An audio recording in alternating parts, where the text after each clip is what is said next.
Welcome to a Friday edition of the Cash In on SportsMap Radio and all across the world on the SportsMap Radio app. Starting the show with, frankly, stunning news. Literally 5 minutes ago, 6 minutes ago, word came down that world-renowned soccer journalist Grant Wahl has died in Qatar. And I'm not going to lie to you. I'm kind of shocked. I'm in a state of shock right now because I had literally been messaging with him during the World Cup to try and get him on the show. And we weren't able to make it happen. And I'm in just utter shock right now. I cannot even believe it. And there's going to be a lot of speculation over the next few days because there's no cause of death reported. It just said he died while covering the Argentina-Netherlands game, and there's not much more information than that. But we're talking about literally. Pick your best baseball journalist or your best NFL journalist. That's what Grant Wahl was to soccer. And even just saying was is kind of stunning to me. We're going to try and get more information. I'm going to keep my eyes out on the news on this, but just stunning news out of Qatar. And look, I think we have to put all of this into some sort of context, and I'll try to do that coming up on the other side and why a lot of people are going to have a raised eyebrow at the death of Grant Wahl. Like I said, we were trying to get him on the show during the World Cup and couldn't make it happen, and we got to talk about it. So we will. Stick around. We're just getting started on this Friday edition of the Cash In. Lots to do on SportsMap Radio. Stay with us. Dude, I can't even believe that story.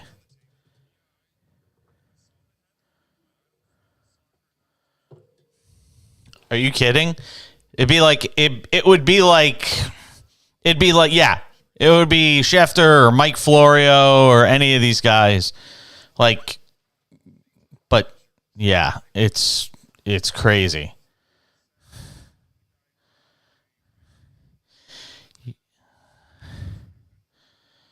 Well, he's 48. He's in relatively good health. In terms of just if you would look at him, you would think.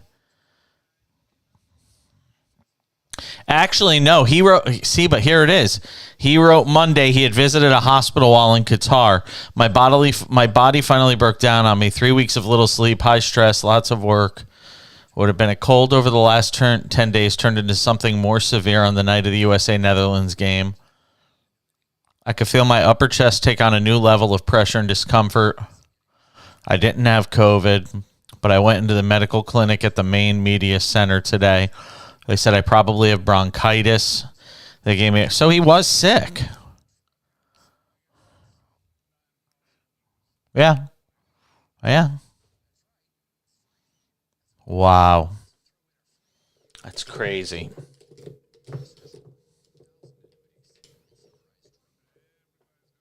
Oh, hell yeah. He went to the hospital and they killed him.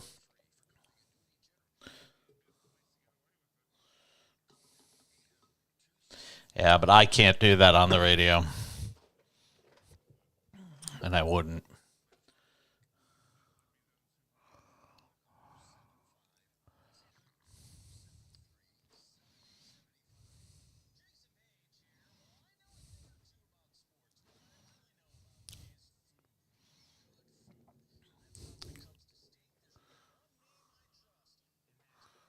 Wow.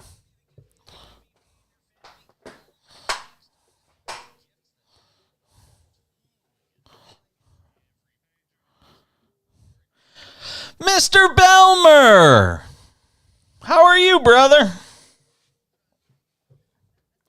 You are missed. You are missed.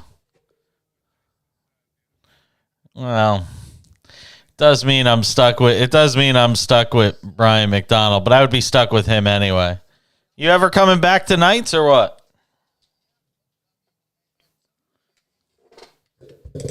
Yeah. Nah, we work in radio. We'll never be normal.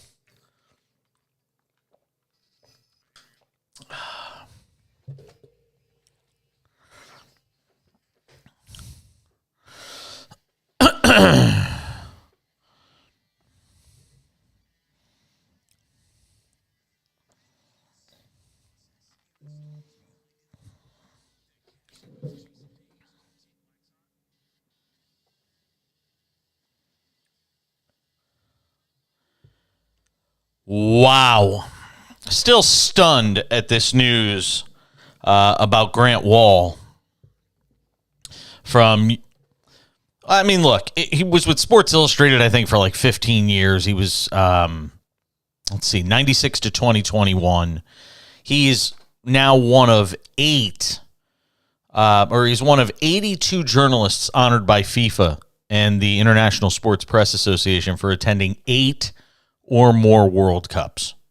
I mean, you don't get bigger in the sport in terms of covering it than Grant Wahl. Now, it should be noted that on Monday he had visited a hospital while in Qatar, and he wrote publicly, quote, my body finally broke down on me. 3 weeks of little sleep, high stress, and lots of work can do that to you. What had been a cold over the last 10 days turned into something more severe on the night of the USA-Netherlands game, and I could feel my upper chest take on a new level of pressure and discomfort. I didn't have COVID. I test regularly here, but I went into the medical clinic at the main media center today, and they said I probably have bronchitis. They gave me a course of antibiotics and some heavy-duty cough syrup, and I'm already feeling a bit better just a few hours later, but still no bueno.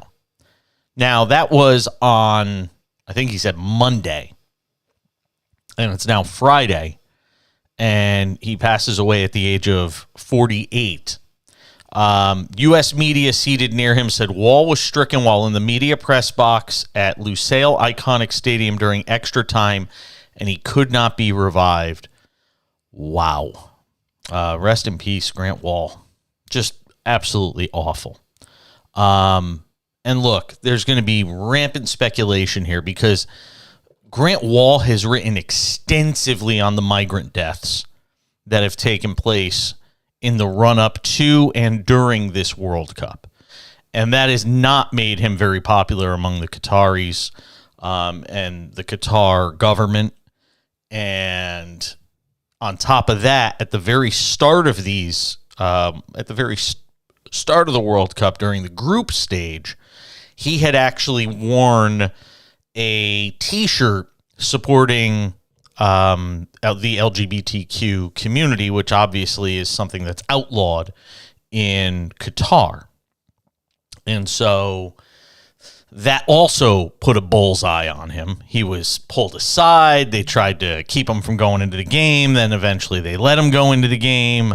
But there was definitely some difficult moments for him during that situation. And now we learned that he has died. So, look, people are going to speculate about what happened here.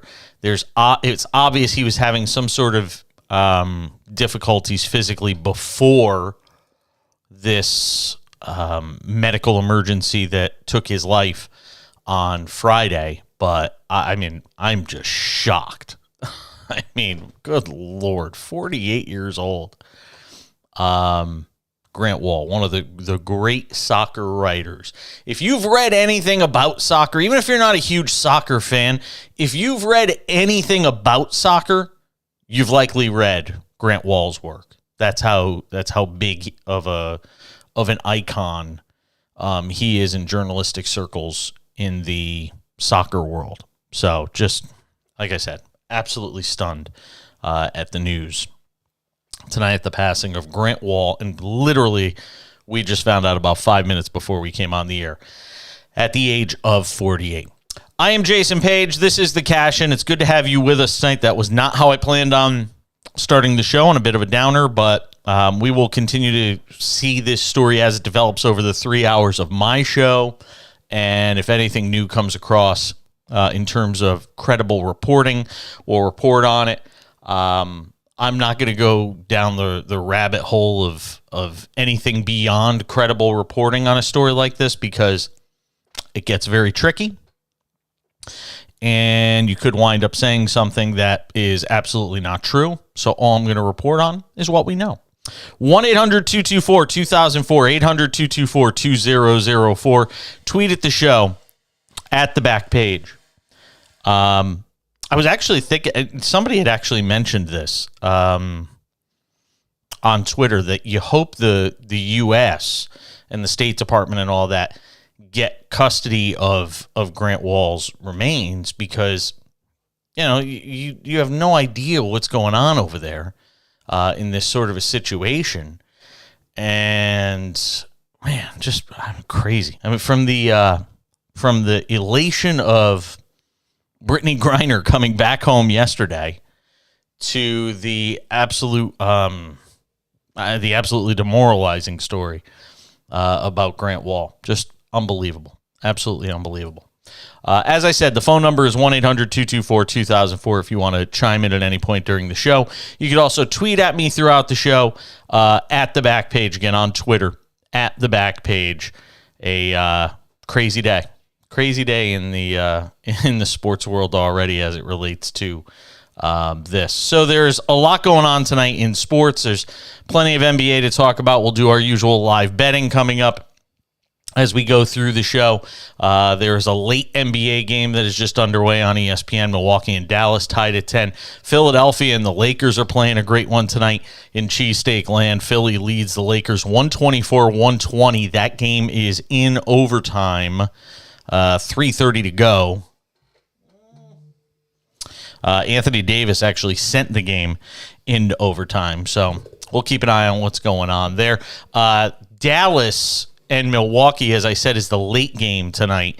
And an interesting piece I saw today about Luka Doncic and basically, this idea now that the Mavericks got 2 years to figure it out with him and put the right team around him in order for him to, remain with the organization for the duration of his career rather than going somewhere else to try and win. And again, I compare it in some ways to what Anthony Davis was early in his career when, he was with New Orleans and he couldn't win there and basically just said, all right, I'm done. I want to go play somewhere else. And that's basically what happened. He wound up going to play somewhere else and won a title in the COVID bubble season with the Lakers.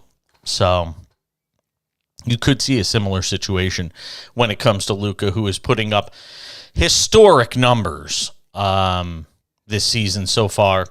Again, we'll keep tabs on that late game, and we'll have some fun with the live betting on the show tonight. But just trying to kind of gather myself. I'm not going to lie to you.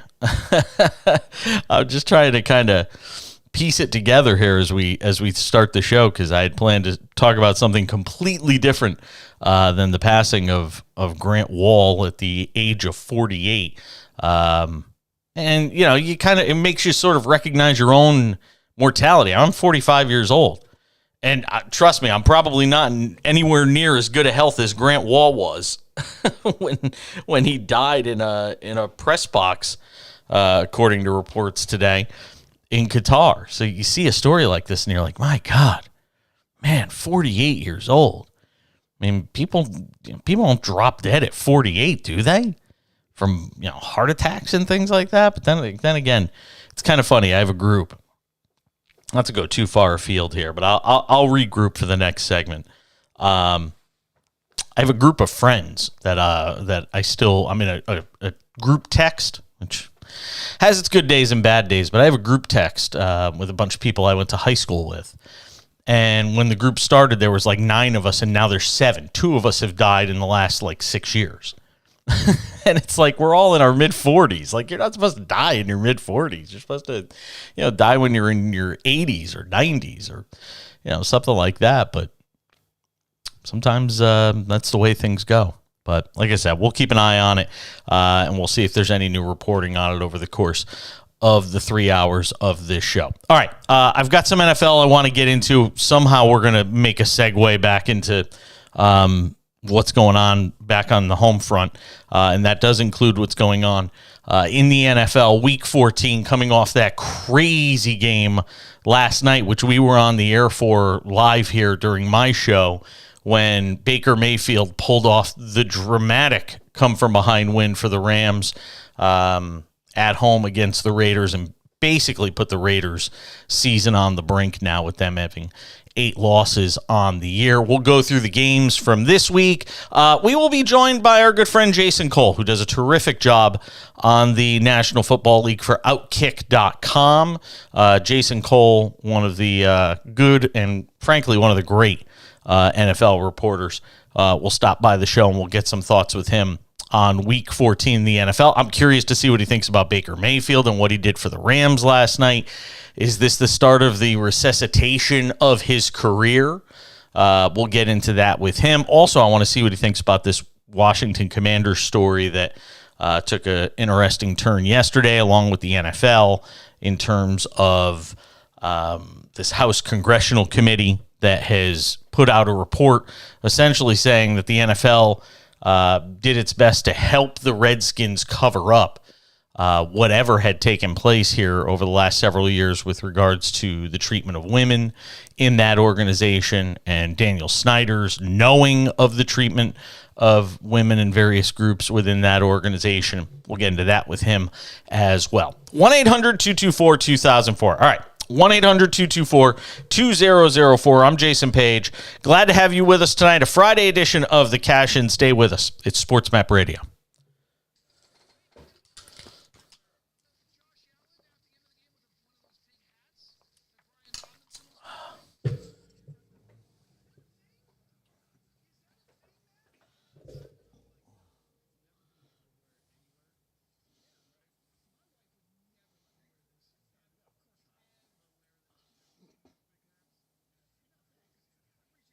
I have not.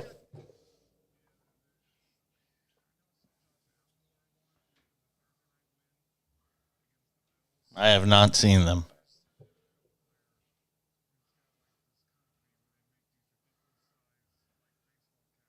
Really?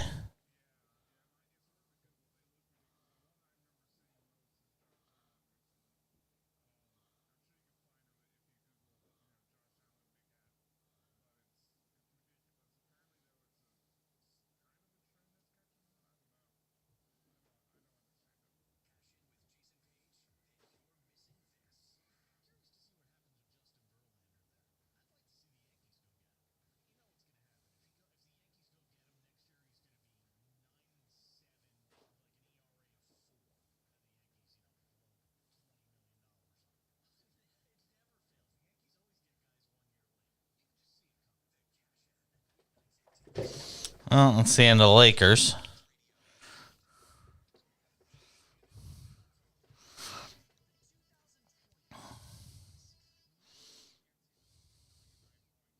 I'm going to say no.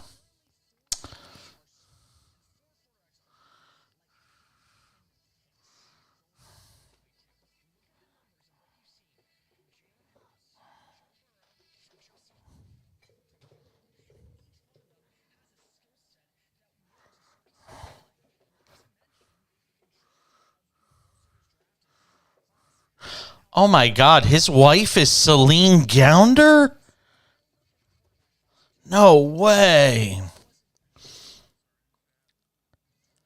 Wow. I didn't know that Grant Wall's wife was Dr. Celine Gounder. Celine Gounder, if you watched any of the news coverage during COVID, she's like one of the world's most renowned American infectious disease specialists. She was a member of the COVID advisory board transition team of President-elect Biden, too. Wow, that's crazy.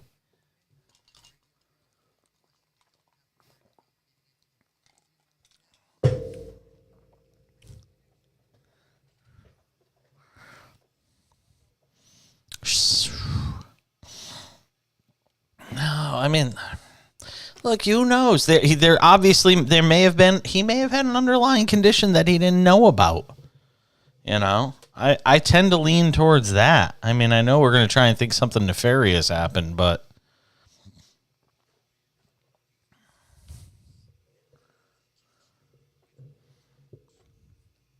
coming up in 14 minutes, we'll be joined by Jason Cole, Outkick.com's fantastic NFL writer. He's also a Hall of Fame selector. Well, it was 120-120 going to overtime with the Lakers and the 76ers. It's now 132-120. The Lakers did score a single point in overtime. Oh, they got two. There you go. 132-122. So it's got to be. Talk about frustrating. I mean, you go and win. You go and get a game to overtime on the road. Good team. You know, you're starting to play a little better if you're the Lakers. And then you get destroyed in the OT. Like, oh, man, that's just brutal. But that's what's happened with the Lakers tonight. Our producer-engineer tonight on the show is Brian McDonald, working the show out of Houston. Good to have him with us. I even got to hear the dulcet tones of John Belmer during one of our breaks, who, he also produces and engineers this show sometimes during the week, and it's good to hear his voice because he hasn't worked with us in a couple of weeks, been dealing with some things, and good to hear his voice. One more. Can I mention one more from basketball tonight before I start to get into the NBA? Yeah, before I get to the NFL, only because it involves my Knicks. They really are the epitome of like the roller coaster, mediocre, like 500 NBA team. Like, you know, if you've watched the Knicks this year, you know exactly what they are. 26 games into the season, it feels like the die is already cast. If this is what the roster is and this is what they're going to be the rest of the year, you know exactly what the Knicks are. They're better than the Hornets, and I mean, they really are the epitome of what's going to be a 500 basketball team all year. Like, that's what they're going to be. They're going to be anywhere from a game or two under to a game or two over, like, throughout this entire season. Which, by the way, might be good enough to get them a 6 seed or a 7 seed, which is the difference between being in the playoffs and being in the playoff tournament at the end of the year, as it may be. But, I mean, you look at the Knicks. This is crazy. Again, the epitome. But look at this. They're 13-13. They're 6-7 at home. They're 7-6 on the road. They've scored 113.9 points per game. They've allowed 113.5 points per game. In their last, you get what I'm saying? They've won 3 in a row after losing 3 in a row. And in their last 10, they're 5-5. That's all you need to know. Yes, always breaks even. Mm-hmm.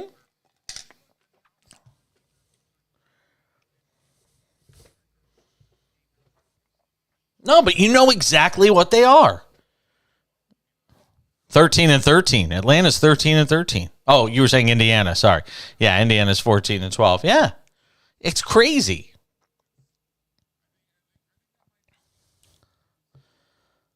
I don't think it is now. I think at this point, I think you're starting to figure out what teams are going to be.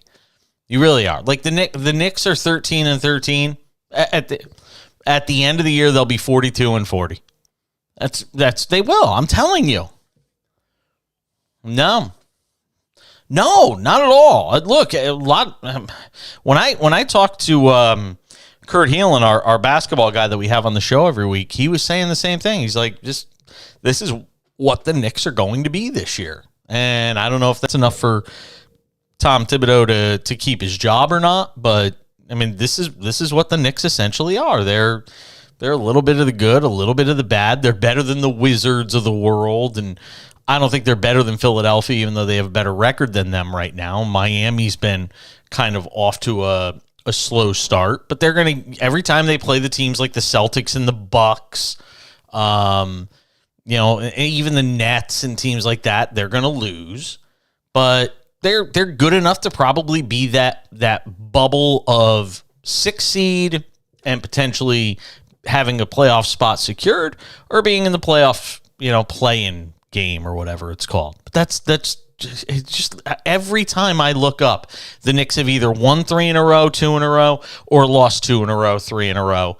And like I said, they beat the teams that they're basically supposed to beat, and they lose to the teams they're supposed to lose to. They did beat Denver on the road earlier this year, which was an impressive win, but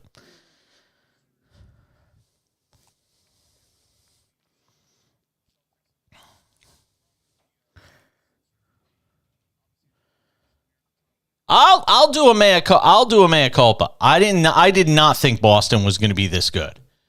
I remember when we were doing the early shows before the season started and we were looking at the championship odds. I was kind of mocking the idea of the Celtics, even before Ime Udoka was cast away by the organization, basically, and suspended indefinitely.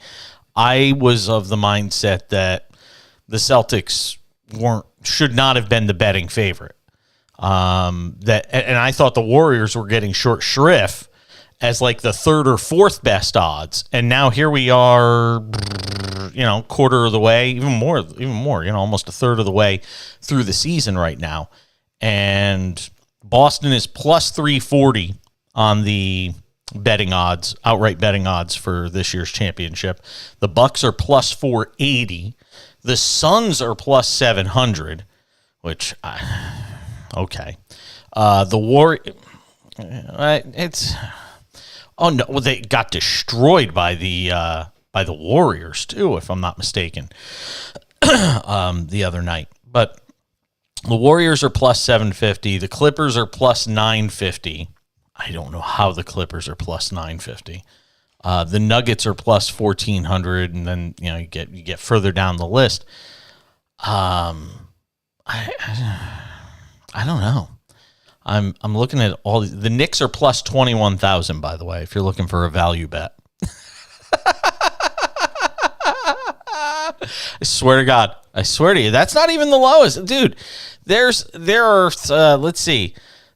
5 teams that are. Here we go. Ready? I'm gonna have some fun with you. Don't look at standings. Close your laptop monitor. Yeah, you're cheating. If there's there are 5 teams going off at plus 50,000 in the betting odds right now for winning the NBA championship. Can you name the 5 teams? Now, I'm not asking you to name 2. I'm asking you to name 5. Okay. Yep. Ding. Ding. Okay.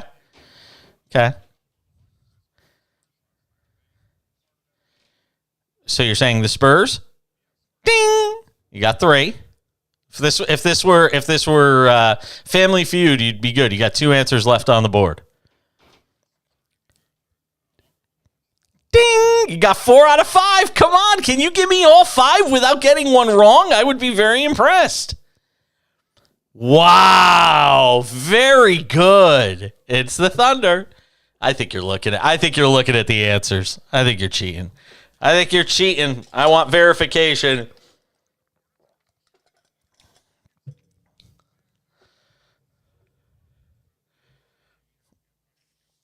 The next worst team is plus 49,000. If you can name that one, I'll be really impressed.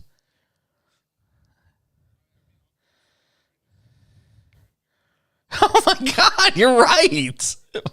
Wow, maybe I shouldn't be hosting this show. Wow, because if you had given me all night, I probably would have been like, I don't know. I would have been like the Bulls. I don't know.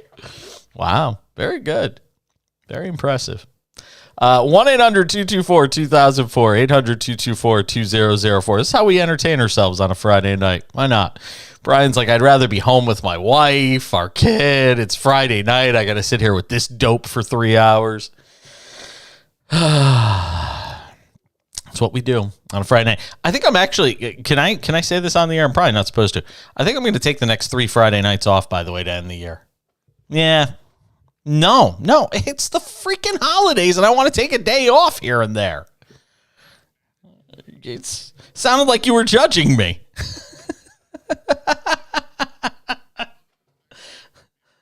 Nope, you won't. Go get your own show. It sounds like you're smart enough to. I think you did. Stick around. We're coming back with Jason Cole from Outkick.com. He does a great job on the NFL. A chance to catch up with him on the Cash In on SportsMap Radio. Stay with us. Did you really not have a list in front of you? You named all of those like it was nothing.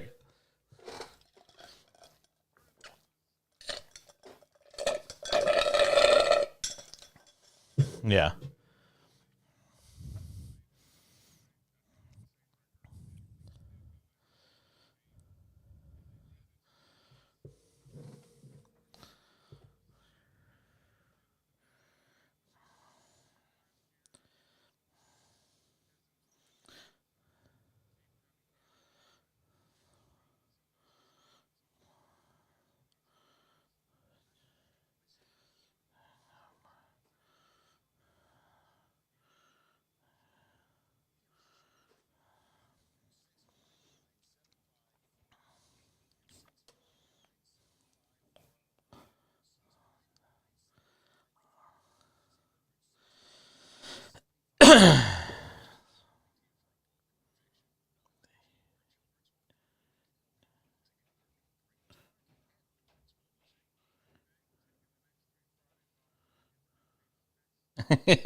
That's not a real question, is it?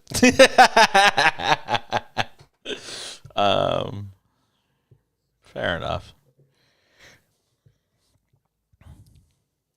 It's interesting.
Thank you for being with us on a Friday edition of the show.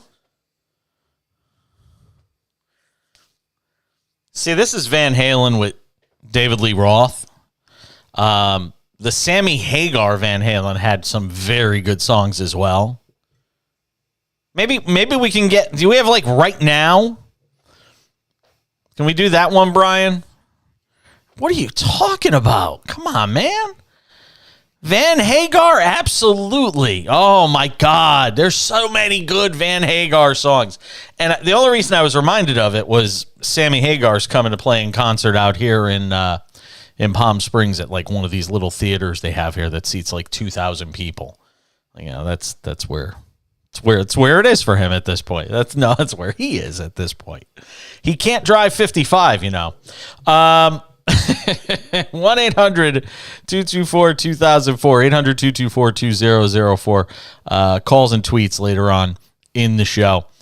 Switch gears from the kind of weird NBA talk we just had that really wasn't prompted by anything other than my stream of conscience, I guess. And bring in Jason Cole to talk some NFL. He does a great job with it and gives us some time on the show tonight. Outkick.com is where you can find his work. He's also an NFL Hall of Fame selector who will one day be enlisted with the task of putting Tom Brady in the Hall of Fame. I was thinking about something today. You know, Tom Brady, if I almost hope that he and Aaron Rodgers don't retire the same year, because then they'll probably go into the Hall of Fame the same year. You know, I'd like to see Tom just get his own day where he could just get his own year where he could just go in on his own. Did I get nothing from that, Jason? Oh, I didn't realize you were actually asking me that question. I'm sorry. I was stuck on right now with Van Hagar, and no. Wait a minute. Time out. Are you saying you don't like Sammy Hagar either? No, I like Sammy Hagar fine. I just don't like the song Right Now. Oh, okay. Fair enough. Even though Right Now is it sort of an anthem for turning your life around, and you know, it's an interesting play on words. But and I appreciate the sentiment behind it, but it's never struck me as being very good. Sammy Hagar fine. He's fine. He's sort of on that Jimmy, he's sort of a harder edge Jimmy Buffett. That's kind of how I look at it. That's interesting. That's actually that's a very good comparison. Yeah, I mean, it's the same kind of attitude towards life. One's just a rocker, and the other one is doing, you know, calypso music and, you know, whatever you call Jimmy Buffett music. But the Monday and Thursday game, I mean, have you ever seen anything like it? I mean, those two games were completely identical in terms of the last 6 minutes and the way they ended. I mean, it was crazy to see the way those two games. We were on the air last night live while that dramatic played out. Yeah, while it all played out, and it is amazing. Those two things both played out exactly the same way. One was a million times more unlikely because it was Baker Mayfield, and I don't even know where to begin on. Except it's the Raiders, so the Raiders can make a lot of bad things happen right now because they're not very good. That's part of their problem. They're a very flawed team, but Josh McDaniels, like, you have to make one move that puts the game away, and you didn't. And, you know, New Orleans on Monday night, they can't. I mean, they just don't have the weaponry right now. The Raiders should. I mean, they have a good quarterback. I mean, not a great one, but a good quarterback. He didn't play very well last night. No, but which is part of the problem. But he's got to play better. But you got to put that game away. You don't have any choice. You know, if you're trying to resuscitate your season, you're New Orleans. Okay, you're just a bad team. I get that. The Raiders should be better than this. And that's not to say the Raiders I think are good. I predicted they were going to be about a 500 team, and they're sort of on that path. Except they don't know how to put games away, which is why they've blown 4 games where they've had 13-point leads. That's an astounding thing. It's a really astounding thing. And Derek Carr, I know he got hit on the interception where he kind of lofted it up there. Nothing went into the game. And, you know, but when they're in scoring range, that's an example of you're in tight quarters, right? You can't force that ball. You know where the rush is. You know that you're out of space. Don't do that. Those are the kinds of plays that win and lose games. Turn games around. If you just get the field goal there, you're fine. You just, you know, play for points right there. Don't do something where you're just stepping up and you're stepping away from the rush and let's see if I can get this throw, you know, off and complete it to the back of the end zone. It just becomes a horrendously bad play. That was bad judgment on Derek Carr's part and part of what happened. And that, you know, Monday night game again. It's just, you know, the Tampa Bay is just kind of limping through this, hoping to get to, you know, they're hoping to get to 8 wins because 8 wins is enough to win that division. even 8-9 is going to win that division. Probably, maybe going away. I was thinking, Jason, that Tom Brady, if this thing went as horrible as it looked like it could, and they wouldn't make the playoffs, if they somehow didn't win that division and obviously didn't make the playoffs as a result, I was of the belief there was a chance he'd come back and play again next year, especially now with the divorce having been done, that he would come back and play next year and maybe go to a San Francisco or go to a Las Vegas and play for the Raiders. If they make the playoffs, if Tampa Bay makes the playoffs, do you think 100% this is his swan song, or did you think it was his swan song no matter what?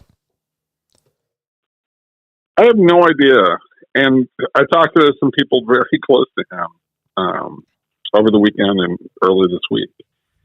And they just have no idea where his head is at.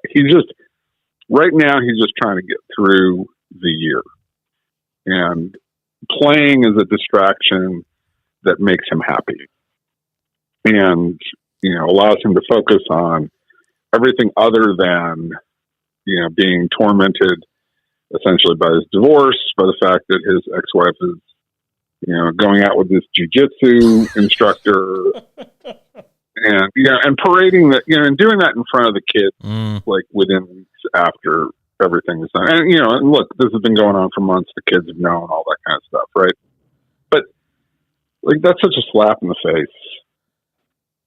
She could have done that, A, without the publicity. She didn't need to do that. And B, without, having the kids in the photo, right? And being part of that. That's where, it's just kind of tasteless. And he's got to deal with that, right?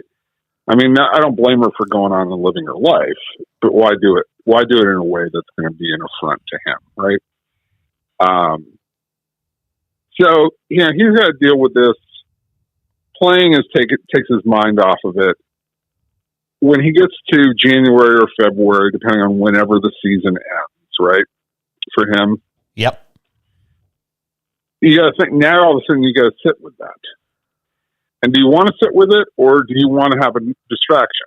And I don't think Tom Brady has done a very good job of finding anything in his life that distracts him enough to say, I don't want to play anymore. Certainly, sadly, it wasn't his family. And that's not to say he's any different than a lot of other human beings who have traded profession for family. But that wasn't enough to say, okay, let me just go do this other stuff, with them. And that will satisfy my urge for competition and all the other things I have to do. Or, go into business. I mean, I know he has businesses, but really go run them the way that, like John Elway when he owned car dealerships. And all of that is to say, I'm not sure there's anything that replaces competing in NFL football, but he has not done that part to set up his life. And so that's why I say, I think it's a total flip of the coin whether he plays next year and where he plays next year. Now, I think the sentiment from people who know him that if he's going to play, it's probably going to be Tampa because he's not going to want to go resuscitate a team. But the 49ers have a really good team, right?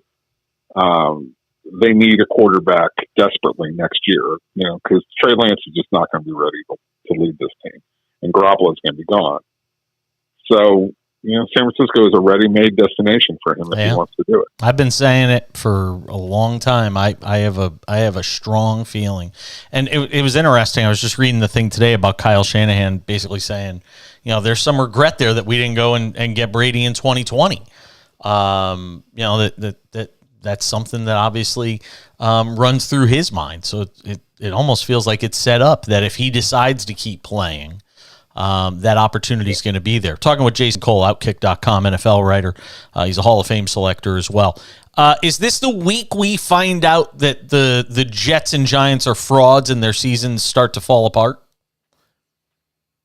Look, the Giants have always been sort of just getting by. I mean, people who, study, deeper stats will tell you that the Giants have, it's been smoke and mirrors all season long. Now, it's been good coaching to keep him in the right spot and all that kind of stuff. So give Brian Dable a lot of credit for what he's done this season. But they're just not very good. And the question is, are they just good enough that they think that keeping Daniel Jones is the right idea, or do they think they need to move on from Daniel Jones? That's a really critical question in this. And I think ultimately they're going to stay with Daniel Jones. Oh, no, don't say that. Oh, God, don't say that. I would, unless they see something out there that just screams, let's do this, I don't think there's a great alternative. And this is the problem with being just good enough. Mm-hmm. It's like Derek Carr. You're just good enough to make your team competitive and interesting. And I think that's what Daniel Jones has done. The Jets, look, the defense is really good. That's a playoff caliber competitive defense. If you put that defense on the Buffalo Bills, you'd be running away with things right now. Or Kansas City, right?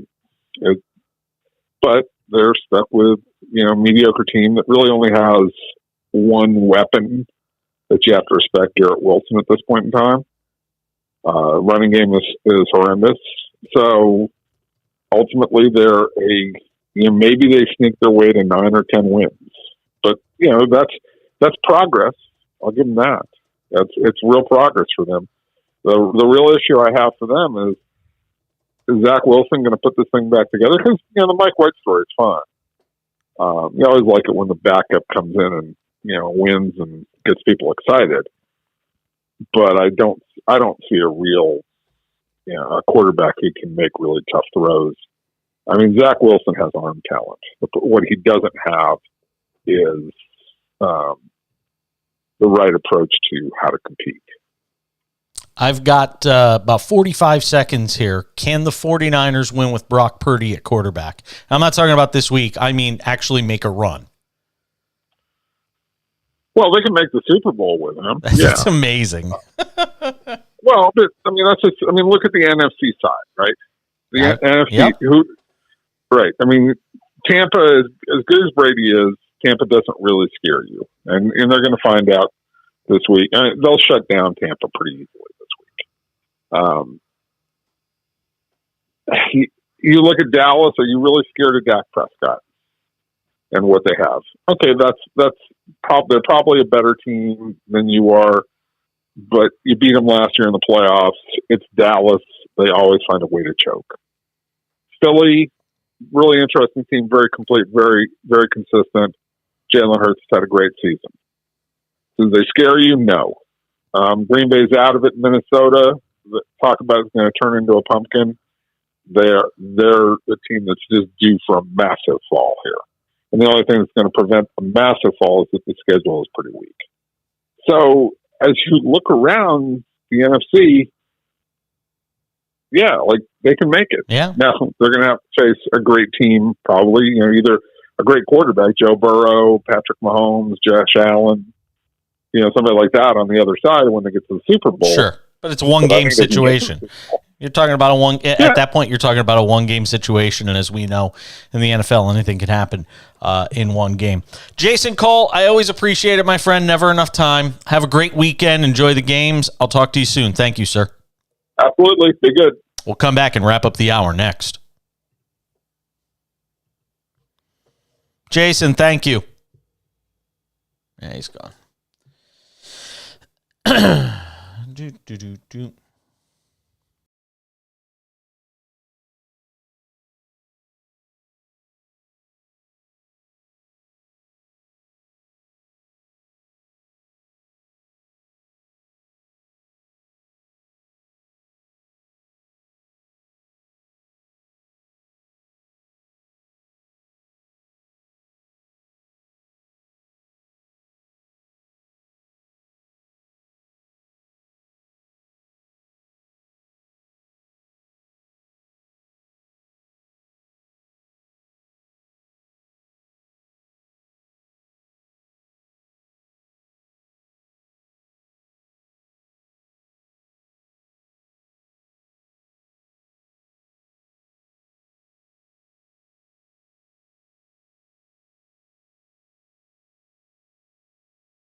DJ Brian McDonald playing the hits tonight.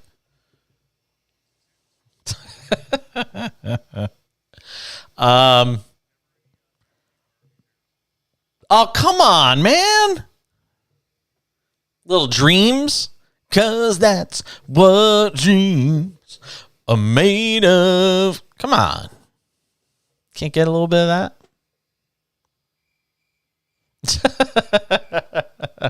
Thank you to Jason Cole for joining us from Outkick.com. He does a great job on the National Football League for them. Just he's a salt of the earth. Love that guy. Gave us some time on the show tonight. There's an and again, I said as we get more information and reaction on this Grant Wall death in Qatar, which literally broke about an hour ago, at the age of 48, a renowned soccer journalist who had been covering migrant deaths leading up to the World Cup and then the LGBTQ side of the story. When we come back, well, something that's just going to break your heart. It's next on the Cash In. Stay tuned.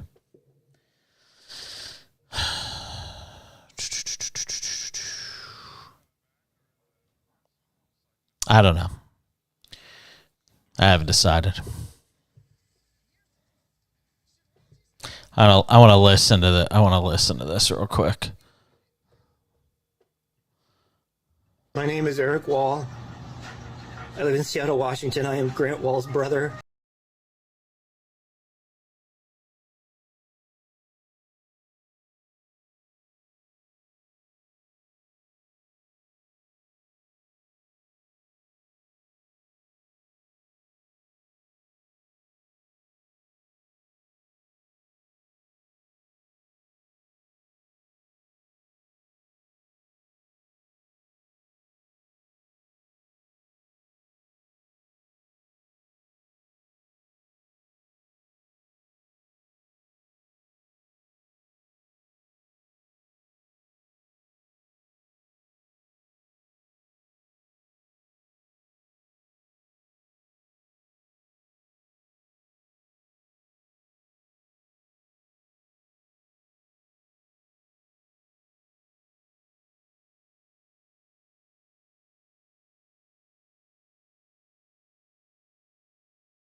All right. Wall. I live in Seattle, Washington. I am Grant Wall's brother.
Thank you, Chad Erickson, our amazing voice of the cash-in.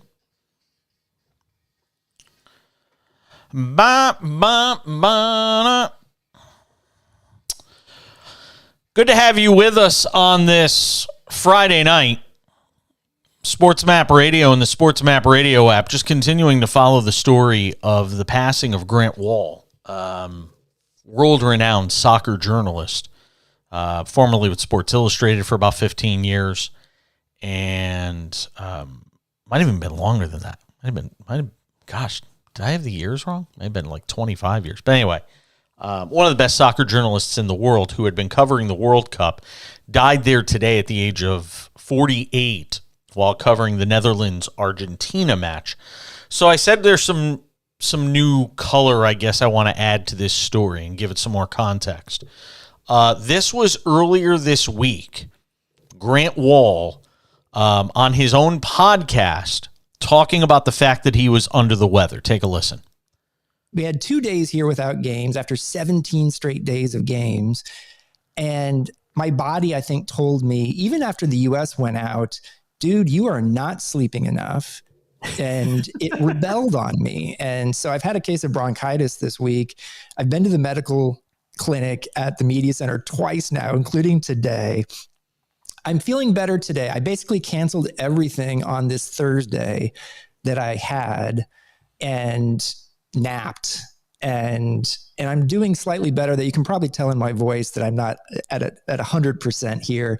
Hopefully I will not cough during this podcast. I'm coughing a lot. Everyone's coughing here. This is by no means limited to me. Like, so many journalists have got a crazy cough. It sounds like a death rattle sometimes. The only thing that's surprising to me, actually, is there isn't that much COVID here. I thought there might be a real issue with that. We're not really seeing COVID cases. We're just seeing a lot of general sickness, coughing, colds. And I can't wait to be on the other side of what I have, but I am going to be ready to go. I'm attending on Friday. Right, so there you go. That was Grant Wahl on a podcast yesterday, as a matter of fact, talking about the fact that he was under the weather. Now, again, I'm not going to get into the arena of speculation. There are going to be a lot of people that do exactly that. If they choose to do that, that's on them. However, the brother of Grant Wahl is Eric Wahl. He's a Seattle native. He is openly gay, and he has already gone online and posted a video basically suggesting that Grant Wahl was murdered by officials in Qatar, essentially. This is Grant Wahl's brother, Eric, on social media. He put up a video. This is the audio from it a short time ago. I live in Seattle, Washington. I am Grant Wahl's brother. I am gay. I am the reason he wore the rainbow shirt to the World Cup. My brother was healthy. He told me he received death threats. I do not believe my brother just died. I believe he was killed. And I just beg for any help. So there you go. And that's hard to listen to, but I think it's important just so you kind of understand where the family is coming from on this. He also posted this a couple of hours ago on social media, and I'll read it to you. We're still trying to find out. He collapsed at this. Let me find this. He responded in response to somebody else who posted something about his brother's passing and basically asking Eric Wahl what happened. Eric Wahl said the following: "We're still trying to find out. He collapsed at the stadium, was given CPR, was taken by Uber to a hospital." I don't get that. "And died, according to Celine being Celine Gounder, Dr. Celine Gounder, the wife of Grant Wahl, who was part of President Biden's COVID team before he actually got into the White House when he was president-elect. She's a renowned epidemiologist. So just to give you a little context about, who is Grant Wahl and who he was married to. Eric Wahl's message goes on to say, "We just spoke with the State Department, and Celine has spoken to Ron Klain and the White House." So this is already risen up the chain, all the way to the level of the White House. Ron Klain is the chief of staff to President Biden, and this is going to be a story. I don't know where it goes from here. It's why I mentioned at the top of the show that I think it is critical that the body of Grant Wahl be turned over to U.S. officials, State Department officials, embassy officials, whatever it may be, because if there's going to be any sort of autopsy or there's going to be any sort of, if there's going to be any sort of investigation into what happened to Grant Wahl, it's going to be important that there's, a chain of custody as it relates to his body. So that's where we are. But I do think it's important that people know Grant Wahl was under the weather. He went to a hospital. He went to a medical clinic within the World Cup media area. So he was not feeling well.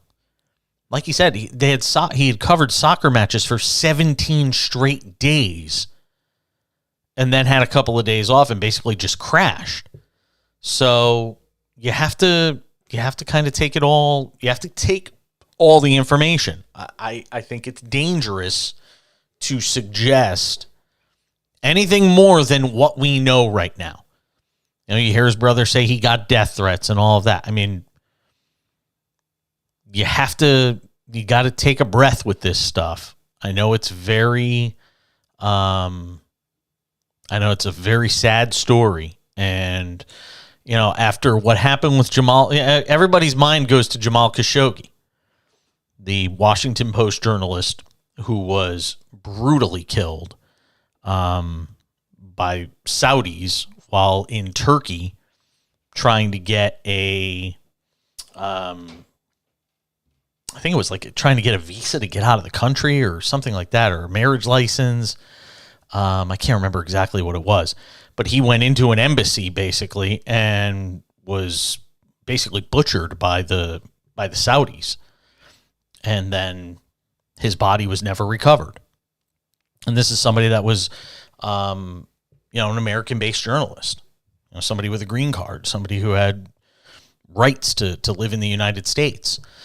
And when people see that story and then see Grant Wahl, 48-year-old journalist, seemingly healthy, even though we obviously know he was under the weather, there's going to be that immediate snap reaction to, well, he must have been murdered. And I think you got to let this sort of play out a little bit before you go down that road. Like I said, as long as I'm on the air, which is another hour and 40 minutes, we'll continue to follow the story where the facts are, as many facts as I can get in between breaks and in between hosting the show. And if, our producer engineer, Brian McDonald, sees anything, I'm sure he'll report it to me as well. So now they're saying he's 49. Okay, he was 49, not 48. See, that's what I mean. The early reporting was Grant Wahl was 48. Now we find out he was 49. And again, the most recent reporting on this is that U.S. media seated near Grant Wahl said he fell back in his seat in the press box during extra time, and reporters adjacent to him called for assistance. Emergency service workers responded very quickly, the reporter said, and the reporters were later told that Wahl had died. So that's essentially all you got right now. And again, he wore a rainbow T-shirt in support of the LGBTQIA plus rights to the United States World Cup opener against Wales on November 21st, and he wrote that security refused him entry and told him to remove the shirt. Gay and lesbian sex criminalized in Qatar. It's a conservative Muslim nation. He said he was detained for 25 minutes at Ahmad bin Ali Stadium in Al Rayyan, then was let go by a security commander. Wahl said FIFA apologized to him. So again, we'll have to see what we learn in the days and even just the hours ahead. His wife, Dr. Celine Gounder, who I mentioned before, who is a TV, you see her on TV all the time talking about the COVID stuff.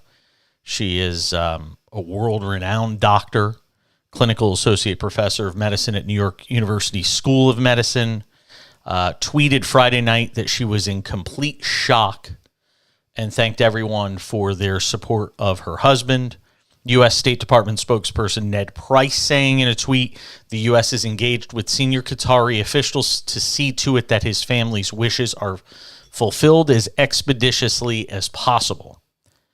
So that is where we are with regards to this story. And again, we will continue to follow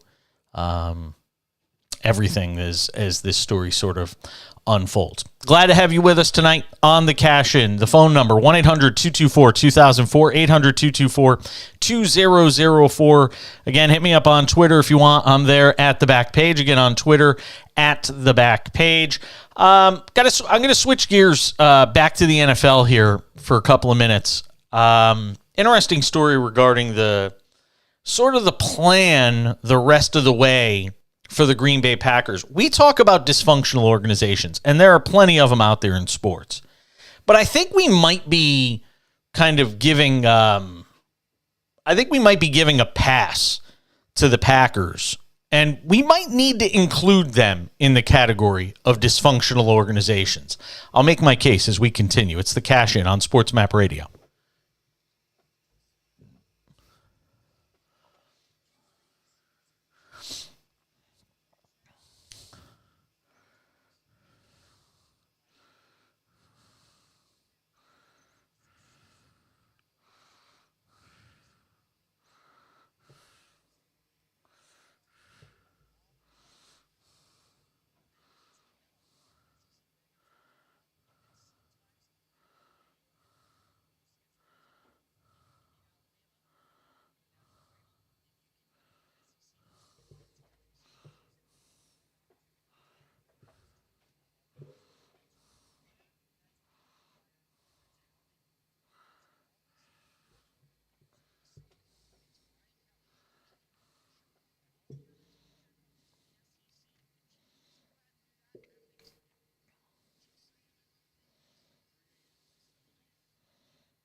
Dude, he's so good. Be right back. Hold on.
"27 minutes past the hour. The Cash In rolls on this Friday night.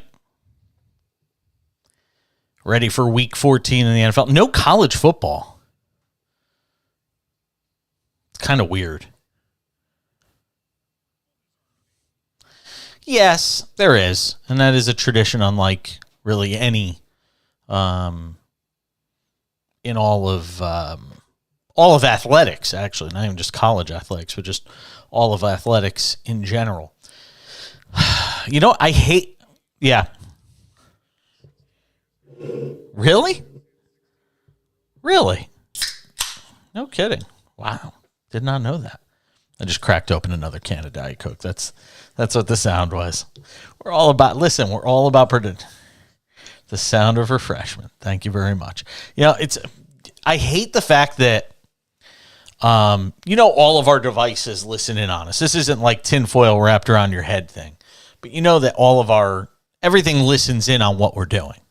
Like, you know, you're talking about wanting a Big Mac, and then you're on Facebook and a Big Mac ad pops up in your Facebook stream. Like, we all know by now the game that's played in terms of how everything we're saying is being monitored or listened to somewhere, right?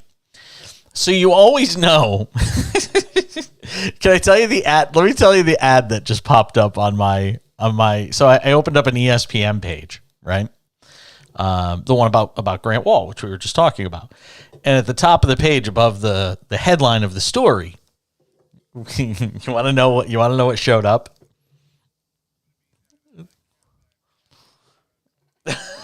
No, which I just drank the last one. We need to go get more this weekend. Now I'm down to just the Diet Cokes. What popped up on the screen was an ad for GameStop with a Galaga arcade game, like the actual arcade, a Miss Pac-Man arcade version, and the Pac-Man arcade version. I can't tell how big this is. It's only $220, so it can't be that big. This looks like a desktop, though. This looks like one that would go on like a desk. This doesn't look like it's 4 feet. The Miss Pac-Man one doesn't.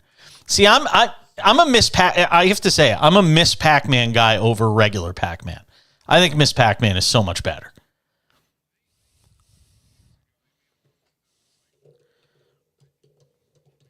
Yes, I see him. I still see him at Best Buy. You could still get him at Best Buy, and they're not that expensive. Those are the 4-footers. Yes. Yeah. Here we go. Mean nothing question of the night. We've done these a couple times on the show. I'll throw out an absolute, has nothing to do with sports. So I just love to see what people come up with this. Your favorite old school arcade game. You only get one.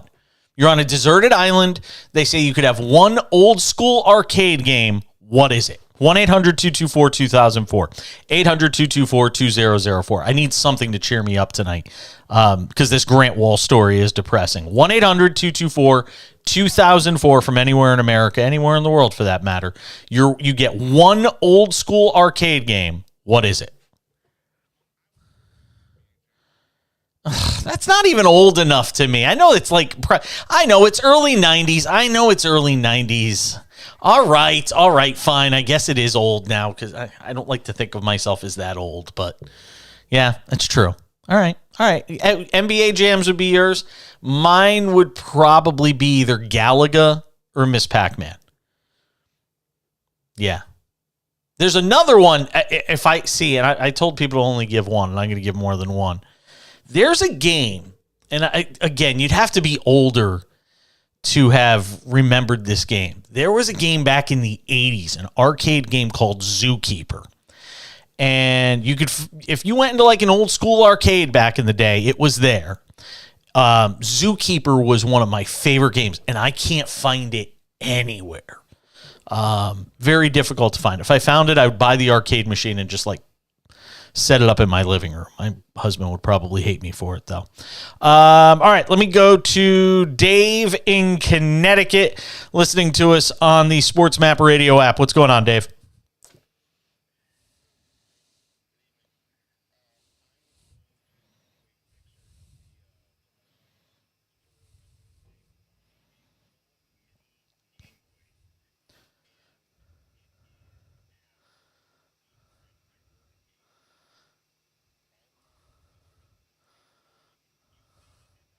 Paperboy was great. Paperboy was a great game back in the day too.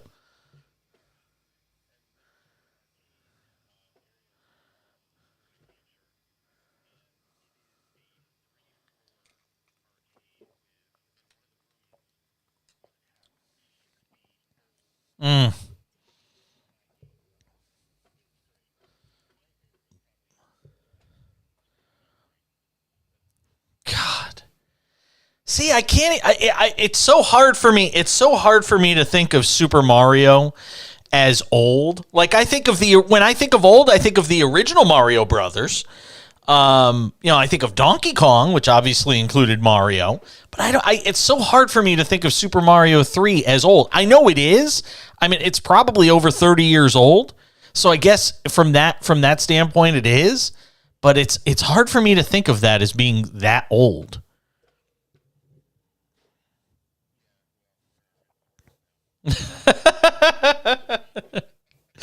That's very true. Sure.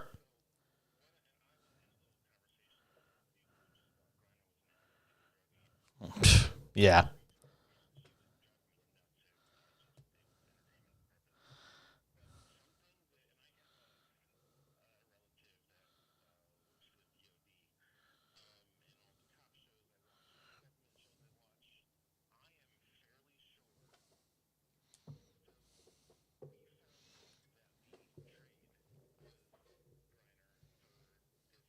Yeah, Victor Boot.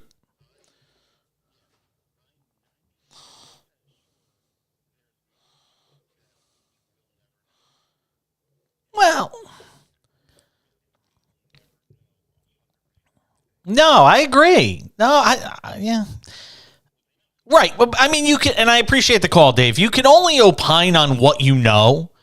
And I agree with you. I'm sure there is so much more to the Griner story than just, oh yeah, straight up trade Victor Boot for Britney Griner. Like, and we almost talk about politics in sometimes these ways, the same way we talk about sports, which drives my husband nuts. He's always like, God, they talk about election night like it's, covering a baseball game. And it's the sort of thing that makes you insane when you watch it. So I'm sure there's more to the Griner story than this, and we probably won't know it for many years to come. I saw the video, though, before I get to Aaron in Wisconsin. I saw the video of Griner and Victor Boot passing each other on the tarmac in the UAE. Boy, that's some crazy stuff. I mean, that's some it almost felt like something out of a scene in a movie. The way it played out, which was nuts. Aaron in Wisconsin, give me your favorite old school arcade game.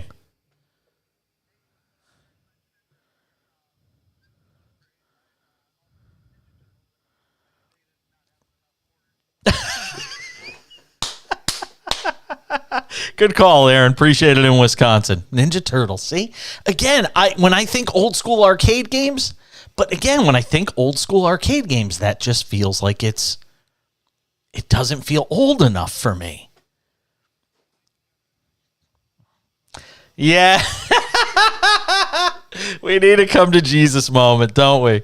That is old. That's, early 90s. I remember being at the bowling alley, Circle Lanes in East Haven, Connecticut, playing Ninja Turtles and The Simpsons in the little arcade room that they had at the bowling alley I grew up bowling juniors in. It's crazy.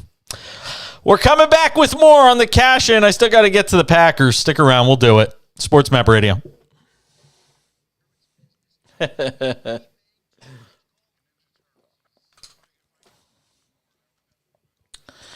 I think the 4-foot arcades that they sell at Best Buy, I think the Ninja Turtles is one of them that you can get. Because there's some that just have a few games, and then there's some that have like 7 or 8, I think, something like that.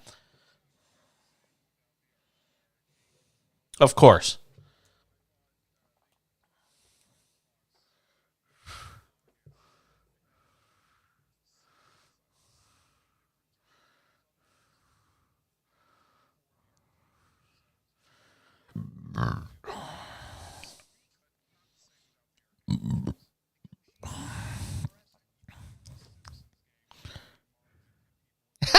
That was so awesome.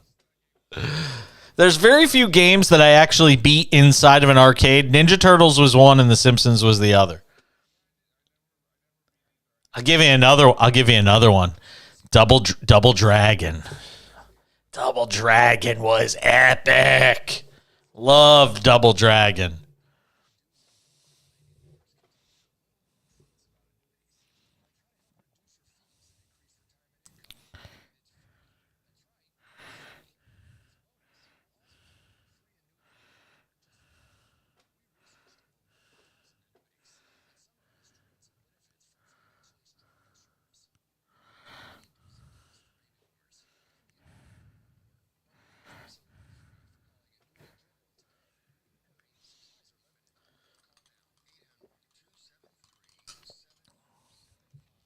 I say this stuff all the time. The stuff that resonates with listeners and gets calls and stuff like that, it's stupid stuff like this. It's not, yeah, and it's just things that people can relate to. Yeah, I see it. I've always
good to have you with us tonight. I will get to the Packers and Aaron Rodgers. It's Friday night, and on Fridays, it's kind of a free-for-all on the show. Every day that I do the show, I have segments blocked off where I actually write stuff in each segment, and the show's very formatted. On Fridays, I kind of blow that up. And tonight, it kind of got blown up by the Grant Wall news, which literally broke 5 minutes before we came on the air. And I'm continuing to keep an eye on social media and hard news reporting on this story about the passing of Grant Wall. So I will continue to keep an eye on it. But, Fridays are generally sort of a free-for-all. Yeah, we do Page's Picks, and we still have our usual guests that we talk to and stuff like that. But I like to have some fun with the listeners, and tonight's one of those nights. 1-800-224-2004. I asked the question because I was talking about video games popping up in my feed from, because Google listens to everything we do. And so they were like, hey, go to GameStop and buy the Miss Pac-Man arcade-sized game or Galaga or something like that. So it got me wondering, what is your favorite? If you could take one game with you, if you're on an island, a deserted island, you got your food, you got your water, and you could have one old school arcade game, what would it be? We've had a number of people already chime in with it. Mine would be Miss Pac-Man or Galaga. Maybe Zookeeper if I could find it anywhere. Anthony is in Austin, Texas, listening to the Cash In there. What's going on, Anthony?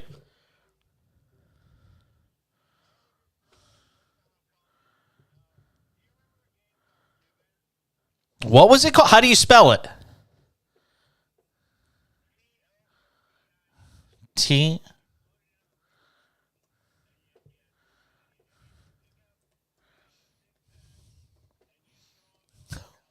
What? Really? Oh, you know something? I see it. I just went and looked it up because I wanted to make sure you weren't like playing with me. It was originally released in 1988 as an Atari Games and Midway Games video game. This is a real thing called Tubin. You are 100% right.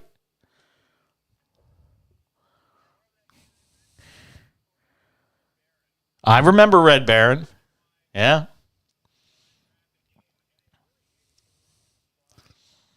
Yeah, that's a good one. Good job. Appreciate the call, Anthony. Glad you checked in, and welcome to the Cash In family.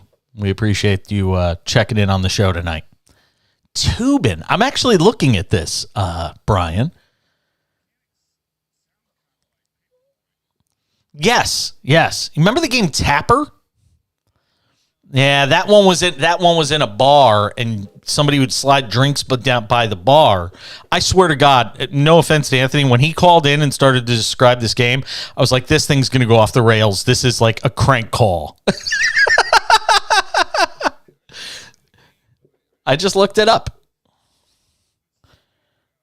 It was on the original NES. It actually made it to the original NES.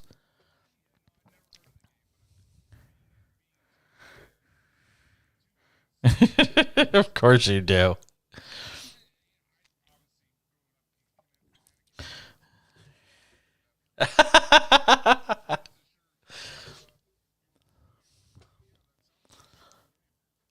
just sitting here looking at it right now. It's kind of wild. It's kind of neat. I'd never heard of that, but now I know it's a real thing. It was called tubing.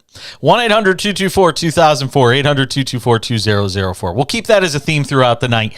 If you got a video game, old school video game, you only get one to take with you onto a deserted island, what would it be? Feel free. Chime in throughout the show. So I got to get on the Packers here for a second because we talk about dysfunctional franchises. And I know people will say, but what are you talking about? The Packers were, a game away from the Super Bowl last year. They've won all these games. They've won a Super Bowl under Aaron Rodgers and yada, yada, yada. And while all of that might be true, I'm almost hesitant to say this. There are functioning cocaine addicts. There are functioning alcoholics. There are functioning drug addicts where everything looks great, right? Everything seems fine in their life. They work, they have jobs, they have families, everything's great. And then later on you find out, they're actually functioning cokeheads or functioning drug addicts or functioning alcoholics or whatever it may be. And I don't say this to make light of it. I say it as a point to say that while a team might be winning, and it's on the surface, things may look like they are successful, that doesn't necessarily equate to what's actually happening within that organization. And I bring that up because I was reading a story yesterday, and I meant to get to it on the show yesterday, but my time management skills yesterday weren't all that good during the Thursday night football game because we were all just in awe of what Baker Mayfield was doing. But there was this story that I wanted to get to yesterday, and the headline out of the Wausau Pilot and Review, yes, that's in Wisconsin. Love our listeners up there in Wisconsin who listen to us, is Packers plan to finish playing to win, not peaking at the future. I should have gotten the journalist on who wrote it because it was actually a really good piece.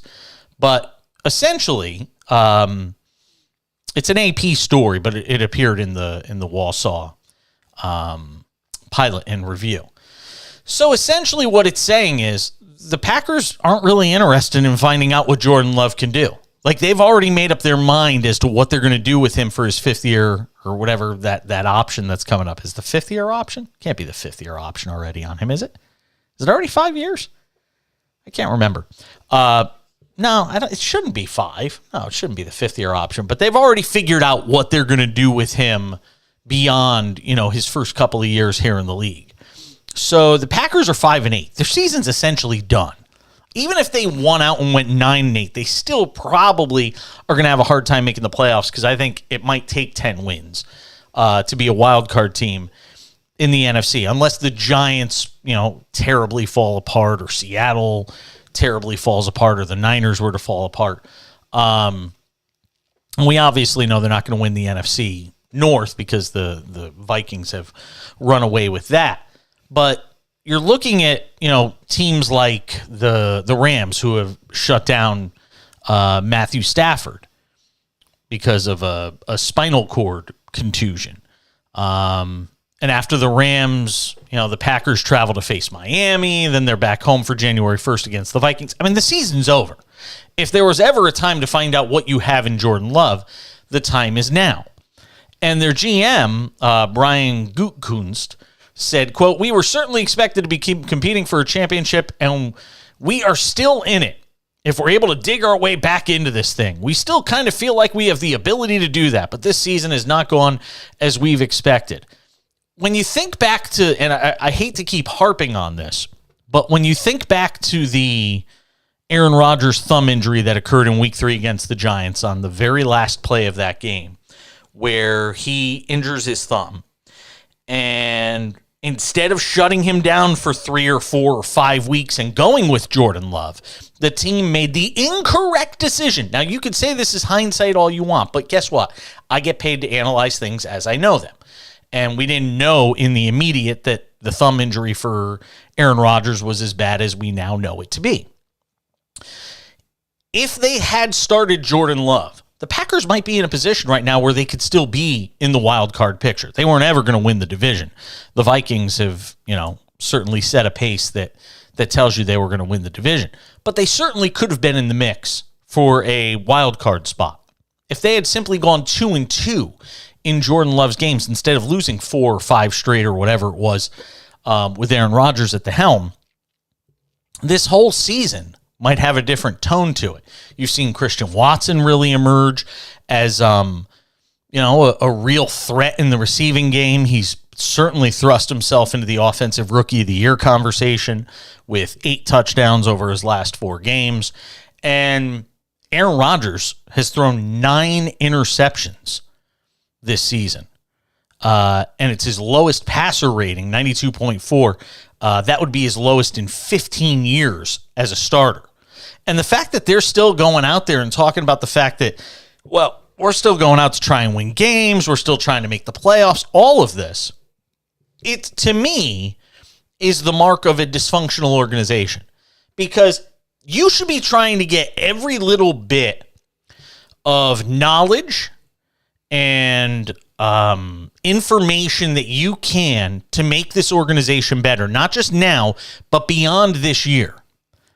And that does not include having Aaron Rodgers start a bunch of games that mean absolutely nothing. Now, we talked about it earlier this week. Matt LaFleur says, hey, I want all my players back next year. Brian Gutekunst has basically said, yeah, you know what, we'll talk about the Aaron Rodgers stuff in the offseason. And Aaron is saying it's got to be a mutual decision. So nobody's even guaranteed that Aaron Rodgers is going to be back next year. I don't care what he's owed. He doesn't need the money. If he decides he doesn't want to be a part of this organization, he'll either force his way out via trade or he'll retire. I get the sense he don't want to come back. He heard the boos going into the locker room at halftime a bunch of times this year at Lambeau Field. I think he's had it. I didn't think he wanted to be there this year anyway. He might be in it in the moment during games, but the fact that he never really got this team on the same page during the offseason, he didn't do any, off-season workouts with the team as far as trying to get on the same page as these receivers. I've never believed Aaron Rodgers' heart is 100% into everything that needs to happen in order for this team to be successful. If you had Aaron Rodgers, he still has physical ability. If you had his physical ability with Tom Brady's want and Tom Brady's desire, you might have a different situation. But I don't think Aaron Rodgers has the want. I don't think he has the desire. I think he's had it in years past. I don't think he has it now. And if you listen to the things he says and the way he's conducted himself over the last 24 months, it's not difficult to figure that out. Now you're in a situation, though, where as an organization, you have to do what's right to push this team forward. And I think there's dysfunction here, whether it's between quarterback and coach, quarterback and general manager, the fact that this team has failed, they let Devontae Adams walk out the door and go to the Raiders. It just seems like nobody here is on the same page. You don't have quarterback, GM, head coach all on the same page. You might have, on some matters, quarterback and head coach on the same page. In other matters, you might have quarterback and GM on the same page. And then it seems like a mishmash of, yeah, I feel this way about this thing, but this person feels this way about another thing. It just doesn't seem like it fits together anymore. And that's dysfunction. It doesn't have to show itself in 6 or 7 years of terrible records the way you see with a team like the Jets or the Raiders or the Commanders in Washington or the Jaguars in Jacksonville, the whole Urban Meyer thing. It doesn't have to always show itself that way. You could be functioning and still dysfunctional. You could have results that make you think, well, see, we're a really good team. But behind the scenes, there's clear dysfunction within this organization. And for years, they've been able to sort of make it work. Again, like the functioning drug addict that goes into work, has his 9 to 5, doesn't get fired, doesn't get written up, gets home, brings home a paycheck, everything looks great with the wife and kids, everything's fine. But behind the scenes, there's something under the surface that's been bubbling. And I think it's been bubbling here in Green Bay for years. And now that the team isn't good, it's going to start coming to the surface. It's going to become more obvious. It's going to become more apparent what's been going on here. And I think a lot of it leads back to the quarterback. I think some of it leads back to management because of the decisions they've made vis-a-vis the draft in terms of year after year not going and getting Aaron Rodgers the receiving help he needed. I think it's, some of what happened with free agency and Devontae Adams going out the door. I think some of it's in Aaron Rodgers and the decisions he's made and some of the things he said and the way he's conducted himself. But I think there's been a lot of dysfunction here. And I think when the final story is written on this, and it will be written by somebody, we're going to find out it was a lot more dysfunctional than any of us knew. 1-800-224-2004, 800-224-2004. You want to hit me up on Twitter? Do it. At the back page. Hit me up on Twitter. At the back page. Our mean nothing question of the night has nothing to do with sports. It's all about video games. If you're on a deserted island, you get one video game. Old school video game. Talking like early 90s, 80s video game. If you could take one with you, which one are you taking? 1-800-224-2004. Let's come back, wrap up the hour on the Cash In, SportsMap Radio.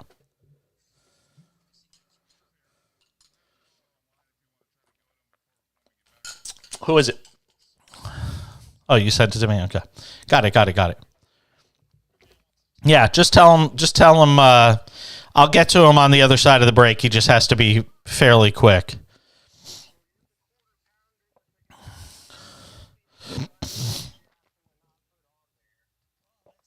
By the way, that Aaron Rodgers monologue I just did, or the Packers monologue I did, I want that in the podcast.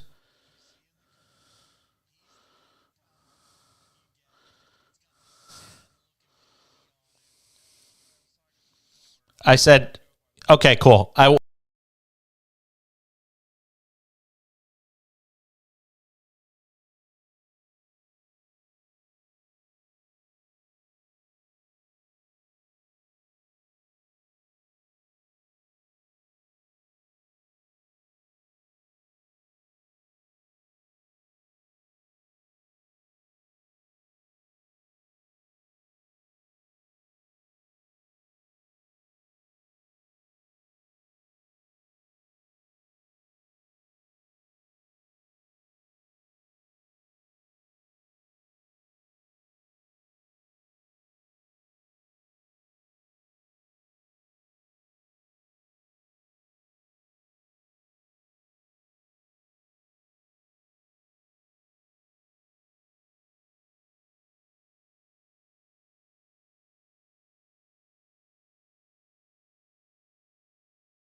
All right, before we wrap up the hour, give me... I just had it in front of me. Eric in Oklahoma City with Jason Page on the Cash In. Go ahead. Yes.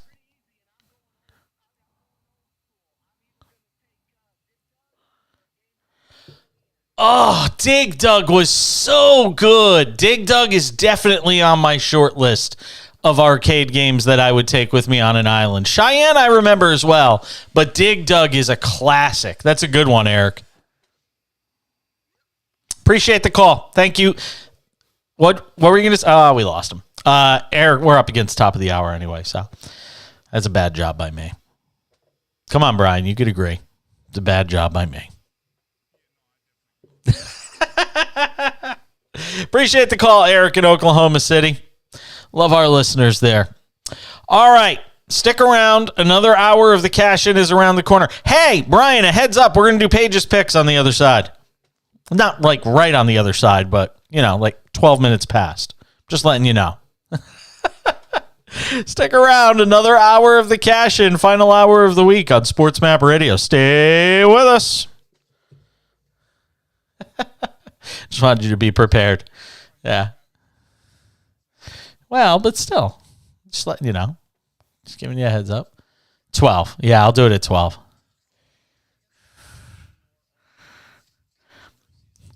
We are 27 and 25 on the air.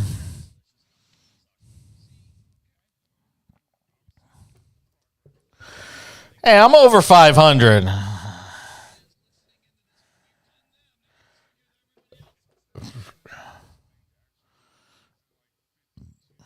Hey, I'm pretty close. Yeah.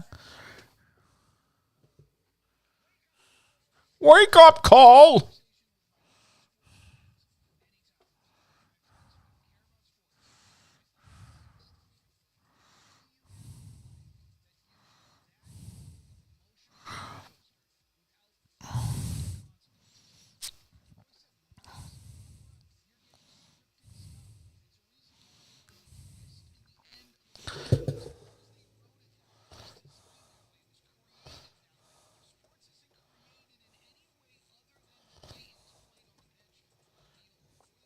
Pitchy, pitchy, woo, woo.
Yeah, LeBron James offered condolences on Grant Wall.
Final hour of a Friday/Saturday edition of the show. Good to have you with us on SportsMap Radio and the SportsMap Radio app.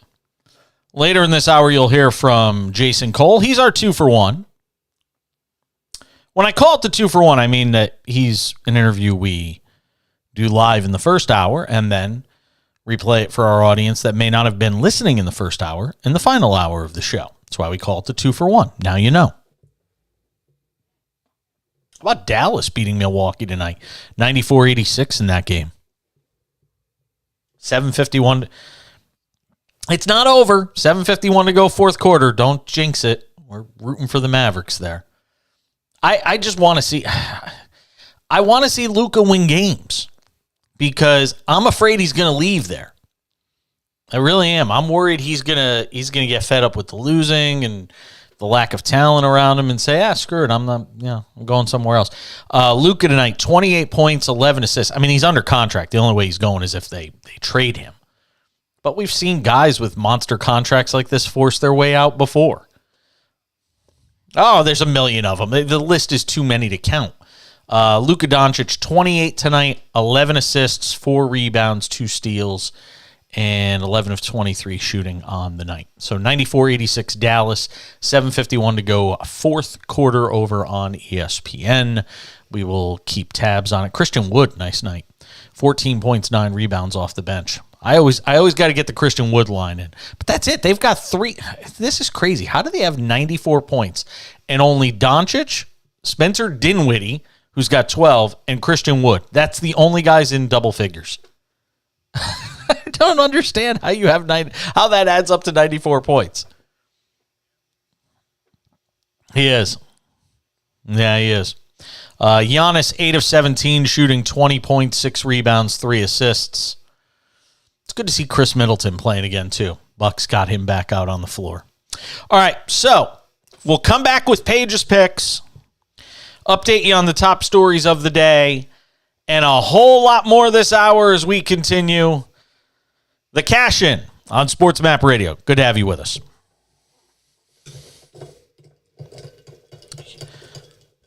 You working this weekend, Bri? Yeah.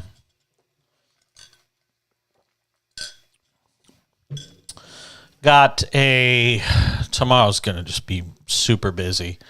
Tomorrow we are having lunch with a friend of my husband's. No dim sum. We were supposed to have like a noon lunch and they pushed it back to 2:30. No. So we're having lunch with them at 2:30, but then we're having Friendsgiving, like a combination of Thanksgiving and Christmas, with some friends about a half hour from here. So, yeah, and there's going to be a lot of food at that. Yeah. Our best friends out here are hi, Paul. Hi, Michael. They're probably watching and listening to the show. Paul and Michael, and we're going to have a really good dinner at their house. They never disappoint when it comes to food. Always good food. Always good food. Always booze.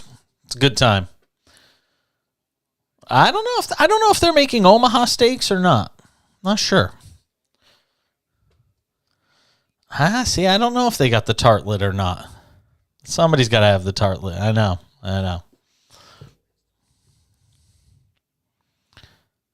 Somebody's got my tart. Somebody got my tartlet. Back out.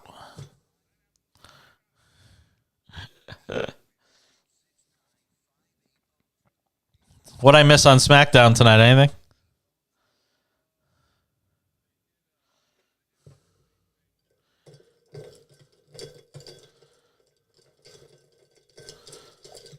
Really?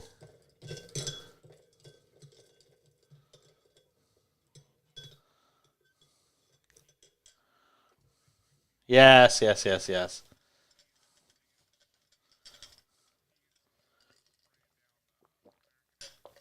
Of course. I thought for sure they would set up a match with him and that guy from American Alpha. I forget his name. Yeah.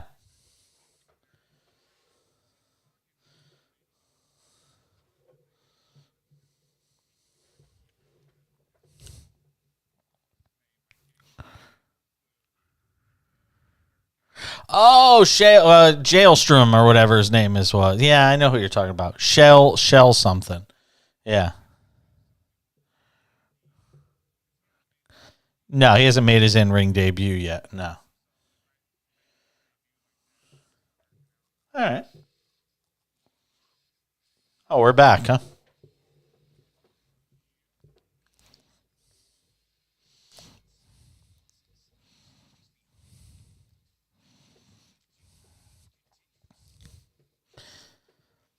Oh, by the way, I've received the menu for that meal I was telling you about during the break on Saturday.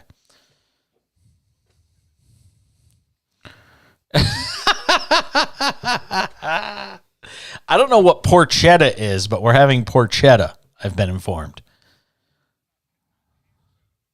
Porchetta. Porchetta. If you want to look it up and let me know what it is, you're more than welcome. But I've been informed by my friend who's listening to the show who we're going to have dinner at their place tomorrow night that's what we're getting. We're getting porchetta. So, what's on the menu? Porchetta. What else? Porchetta. What is it? All right.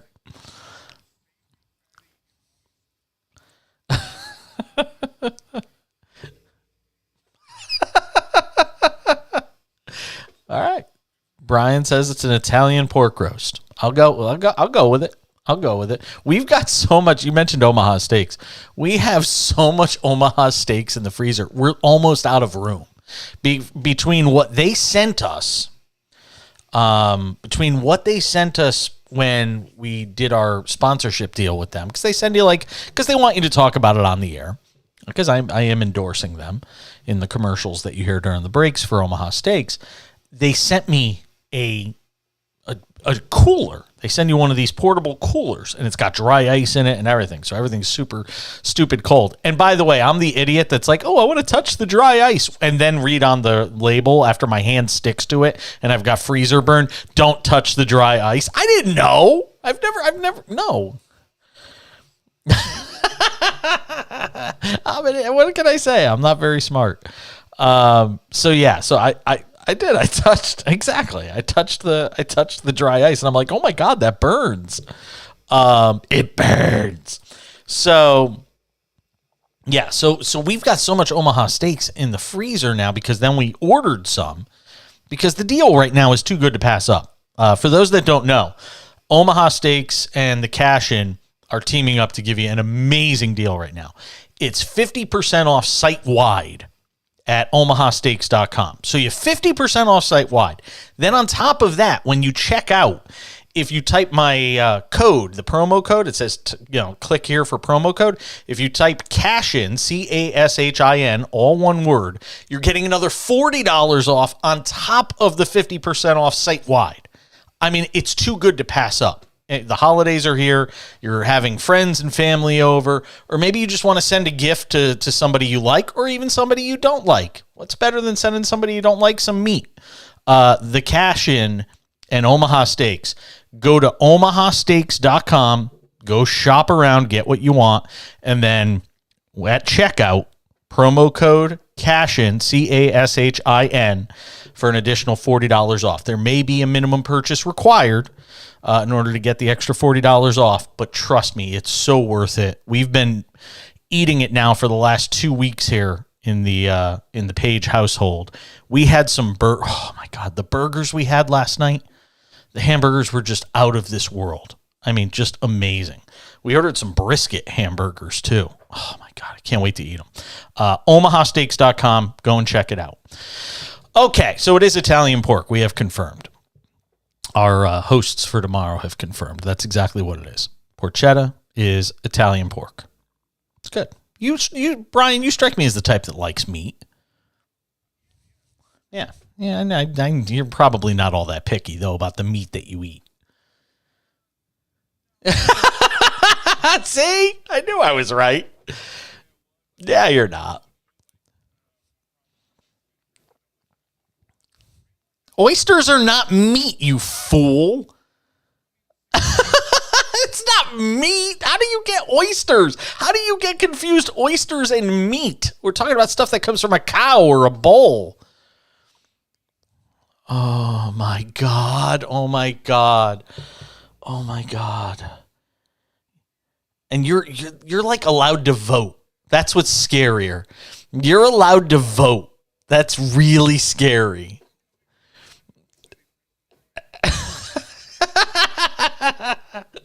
All right. Later in the hour, Jason Cole from Outkick.com. He is their national NFL writer and a Hall of Fame selector. He's coming up in about 23 minutes on the show. Right now, it's time to do something. It's one of my favorite things we do on this show every week. I am 27-25 this season in Page's Picks.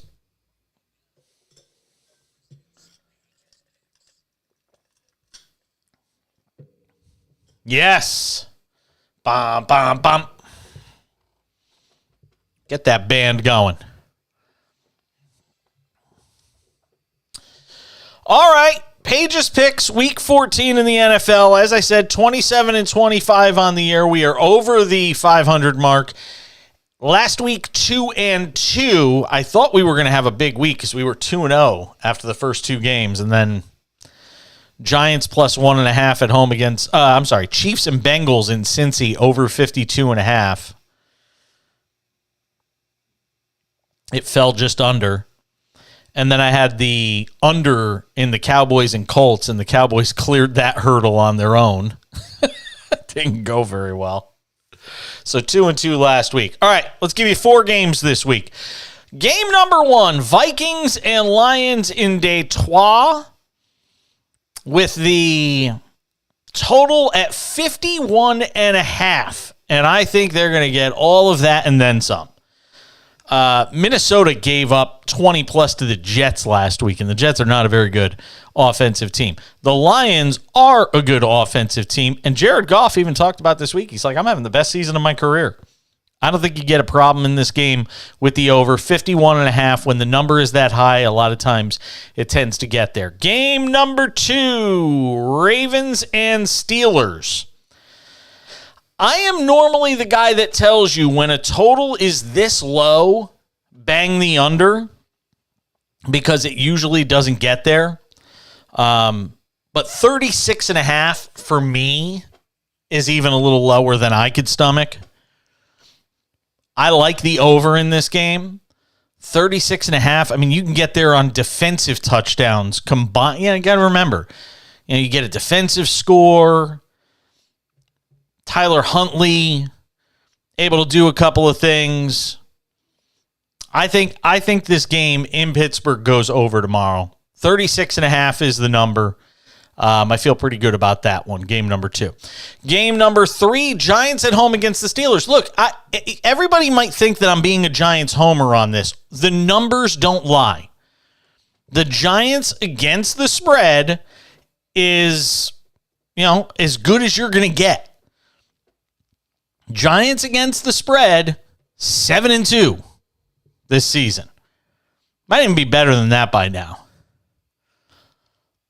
But the Giants, they're always the team you want to take when they're getting points at home. I love home underdogs on top of it.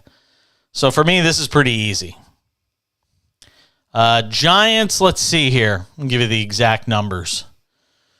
For the season, as a home underdog this season, they're 3-0. They're 4-0 non-conference games. After a loss, they're 4-0. After a bye, they're 1-0. Non-division games are 7. I mean, they're 9-3 this year against the spread. That's 75%.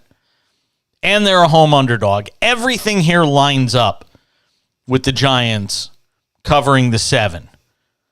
Oh, except for the fact that the Eagles are a better team. I still think it's going to be close. The Giants have played close games all year. Give me the Giants +7 at home against the Eagles, game number 3.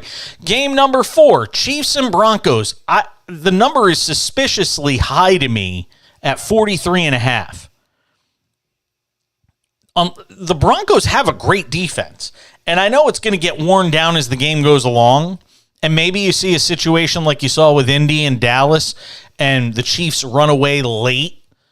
But on the road, divisional rivalry, I think this game falls under the 43.5.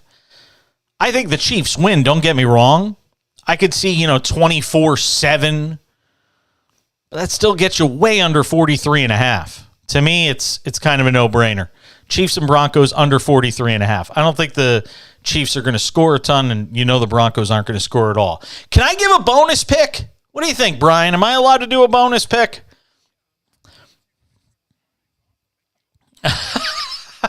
Fair enough. I am thinking of taking the next few Fridays off. Dolphins and the Chargers in Los Angeles. 53.5 is the number. Can I get a little over? I think you have to. These two teams both put up a ton of points. Dolphins coming off a disappointing performance last week, if I'm not mistaken. Make sure I have. It was last week against the Niners, right? Yeah, Tua got beat up. He was inaccurate. It was probably his worst game of the season, without a doubt. And this week in LA against the Chargers, I expect a bounce-back performance. I don't know if they win, but I think it's going to be a competitive game. Chargers still very much in the mix for a playoff spot as well. 53.5 is the total. I think you get all of that and then some. This is going to be an entertaining game. You can mark my words on it. Write it down. 53.5, Dolphins and Chargers, a bonus pick. So we're giving you 5 games this week in Page's picks. Game number 1, Vikings and Lions over 51.5. Game number 2, Ravens and Steelers over 36.5. The Giants +7 at home against the Eagles because they're cover machines. The Chiefs and Broncos under 43.5. And take the over with the Dolphins and the Chargers at 53.5. Page's picks for week number 14 in the National Football League. Good to have you with us tonight. If you got a pick you want to throw our way, go ahead and do it. 1-800-224-2004, 800-224-2004. And by the way, if you are about making picks, can I make a suggestion? Head over to playfortickets.com. It's free to play, it's free to sign up, and you might just be able to go and win a trip to the big game. the NFL's biggest game in Glendale, Arizona this February. You know the one I'm talking about. It's the Super Pick 7 contest going on right now at playfortickets.com. Free to play, free to sign up, and free to make your picks. And if you choose the correct side and totals for Sunday, 7 games, they're right there on the website right now. Just go to playfortickets.com, click on the Super Pick 7 button. If you correctly pick the winner and the totals, the over-unders that are listed there, along with the spreads, for 7 games, you're going to get 2 tickets to the big game in Glendale, Arizona this February. Airfare, hotel, and wait for this, $50,000 in cash. I mean, what's not to like about that? Why wouldn't you go and try it? It's free. Playfortickets.com. Click the Super Pick 7 button. 21 and over to play. Terms and conditions apply. We're back with more of the Cash In on SportsMap Radio.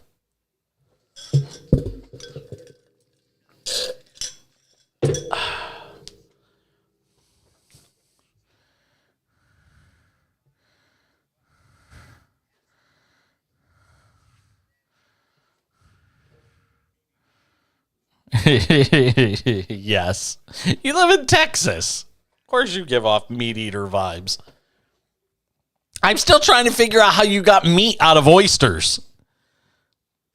What the fuck? Like, what is wrong with you?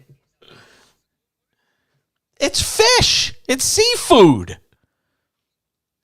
No, that is not meat. That is fish. There's a difference between fish and meat. Oh my God, I can't believe I'm having this conversation. I feel dumber every second we're having this conversation. My God. That's fish. No, that's not meat. That's fish. It's sea bass. It's fish. It came from the ocean. No, it's seafood. It's not meat. Oh my God. Oh my God. Wow. It's 45 seconds of my life I'm never going to get back. No, there's no... Oh, my God.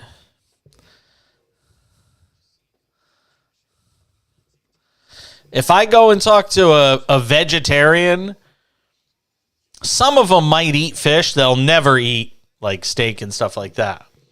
Fish is the flesh of an animal used for food. And by that definition, it's meat. However, many religions don't consider it meat. There are also several important distinctions between fish and other types of meat, especially in terms of their nutritional profiles and potential health benefits. It's not meat. Fish is not meat. Oh, my God. Yes. How do you know that, but you don't know that fish isn't meat? It's not meat.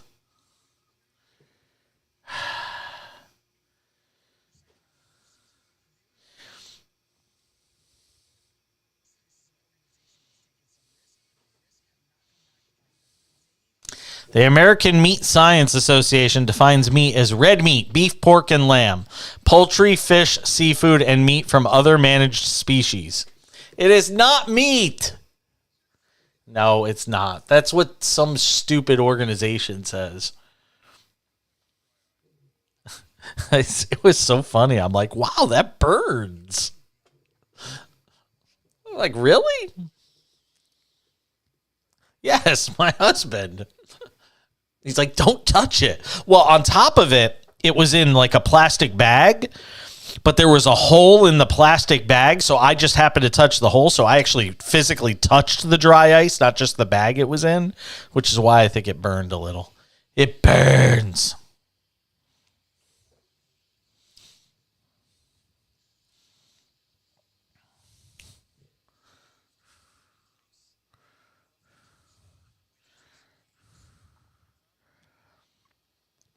It is crazy. I mean, we talked about it at the top of the show and a little bit in the last hour as well, the death of American soccer writer Grant Wall, who spent forever with Sports Illustrated, one of the world's most renowned soccer journalists, dying at the World Cup game today in Qatar at the age of 49. And we're into that speculative time period of the story. First, it's the shocking grief. Everybody's saying, "Oh my God, no, it can't be true." And now we're into the we're 2, 3, 4 hours out. A couple hours out from the story, 2.5 hours out, and now it's, "Oh my God, they need to get his body. Oh my God, they need to." The grieving period lasted about 5 minutes. Now it's, "Oh my God, we have to get the Qatarians." That's sort of where we are right now. Rachel Nichols is like posting on it prolifically right now. You remember Rachel Nichols, right? Brian? No? Is Brian there? Oh, okay. I thought Brian might have fallen ill. It's like all of a sudden he's just not there. Hi, Brian.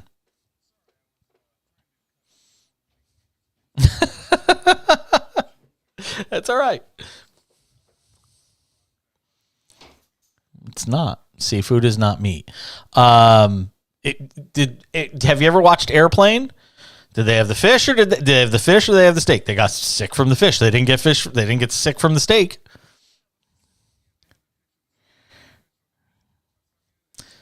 Fish is not meat. Good Lord. When we talk about meat, we're talking about red meat. No. Meat is red meat. I'm just saying. Me, I like the dark meat personally. But that's just me. So Rachel Nichols has been posting prolifically about this. You can tell that she's kind of wrapped up in it. And a lot of people are, because it's hard to not find an aspect of the sports media industry that Grant Wahl hasn't touched. He's been all over. LeBron James commented on Grant Wahl tonight. And as you pointed out, Grant Wahl wrote a very memorable story about LeBron James back when he was still in high school.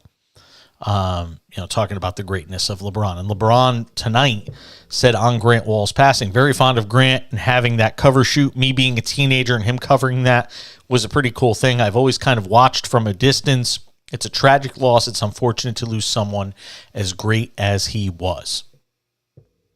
And a lot of that sentiment is being shared tonight. And again, outside of his brother, Eric Wahl, essentially suggesting that the Qatarian government may have been involved, or that, anything other than, natural causes was involved here. His brother is the only one making that suggestion, but a lot of people are suspecting that something other than a natural death occurred here for Grant Wahl. And all I will say to that is Grant Wahl's been sick in Qatar and even talked about it on his podcast yesterday, the fact that he was sick. And that some people at the medical facility on the grounds of the World Cup thought that he might have had bronchitis. And look, at the end of the day, sometimes seemingly healthy people do die. Sometimes they have something going on that they're not even aware of. I hate to say it. It happens in America every day. Seemingly healthy people drop dead. It's sad. It's awful. And I get that, we still have a bit of PTSD in this country from the Jamal Khashoggi story, the Washington Post journalist who was savagely killed in Turkey by people basically that descended upon him from the Saudi government. And I get that that's got a lot of people shaken, and that's the automatic connection that people make to a story like this. And, Grant Wahl was kicked out of a stadium for reportedly, wearing an LGBTQIA plus shirt supporting the gay community at the World Cup, and then was eventually let back into the stadium. And he had been writing some stories that certainly shined a light on the migrant workers and their plight, and the 400 to 500 that were, at least 400 to 500 that have died during the process of building the stadiums that allowed the World Cup to take place in Qatar. And that certainly has made him a target of the government as a result. you take your life into your own hands when you go into some of these countries and do the kind of reporting that Grant Wahl was doing. And he felt that was his calling, and he felt that was his responsibility, and he took that chance. And you hope that this story isn't one that turns out, to be where something nefarious took place. But right now, there isn't anything to suggest that. He collapsed in the press box in full view of his colleagues. It wasn't like somebody went up to him and did something right there in front of anybody. Again, it's not to say something couldn't have happened somewhere else. And again, all of that would be is speculation. And I don't think that's helpful in this situation. What we know is he collapsed in the press box. According to his brother Eric, they did CPR there in the press box. They transferred him via an Uber to a hospital where he was later pronounced dead. That's it. That's all we got.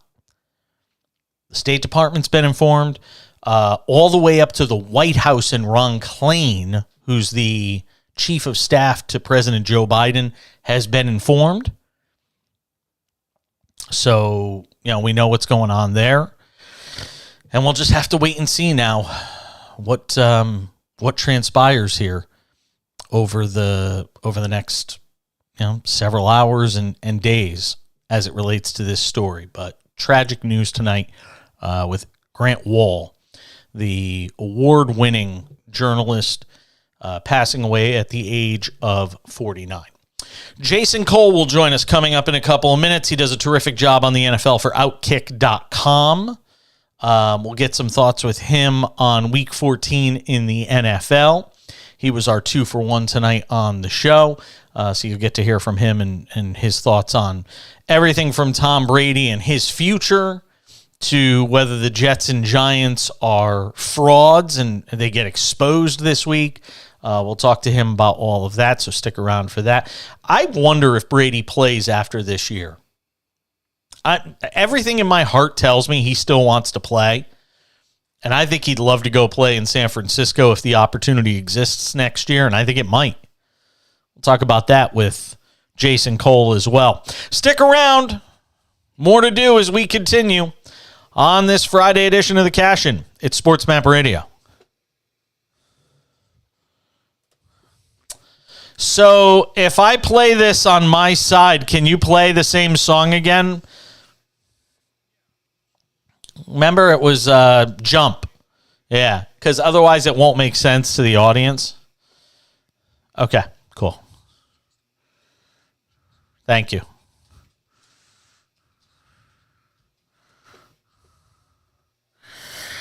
Yeah, that's why I'm the host. Well, I hate to tell you, you get paid more to do this show than I do right now.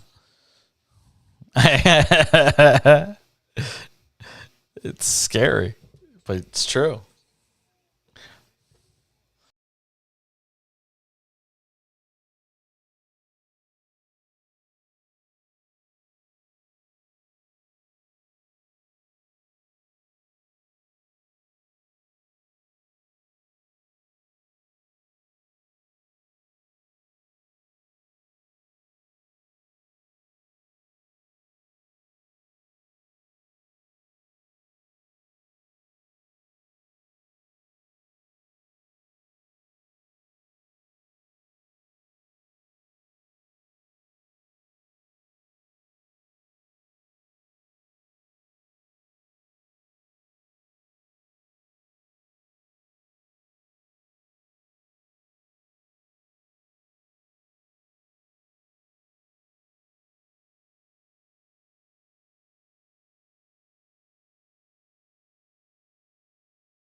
Thank you for being with us on a Friday edition of the show.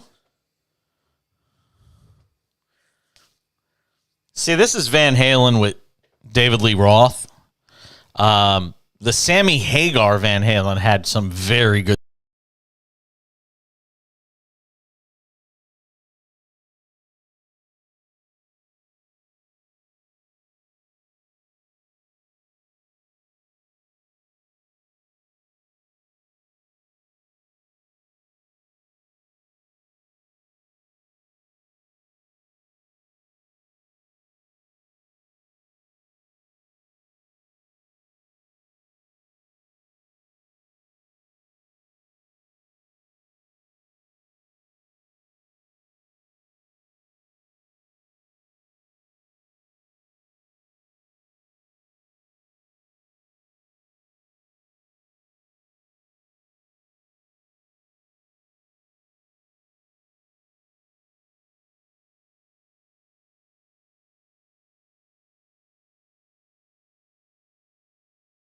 conscience, I guess.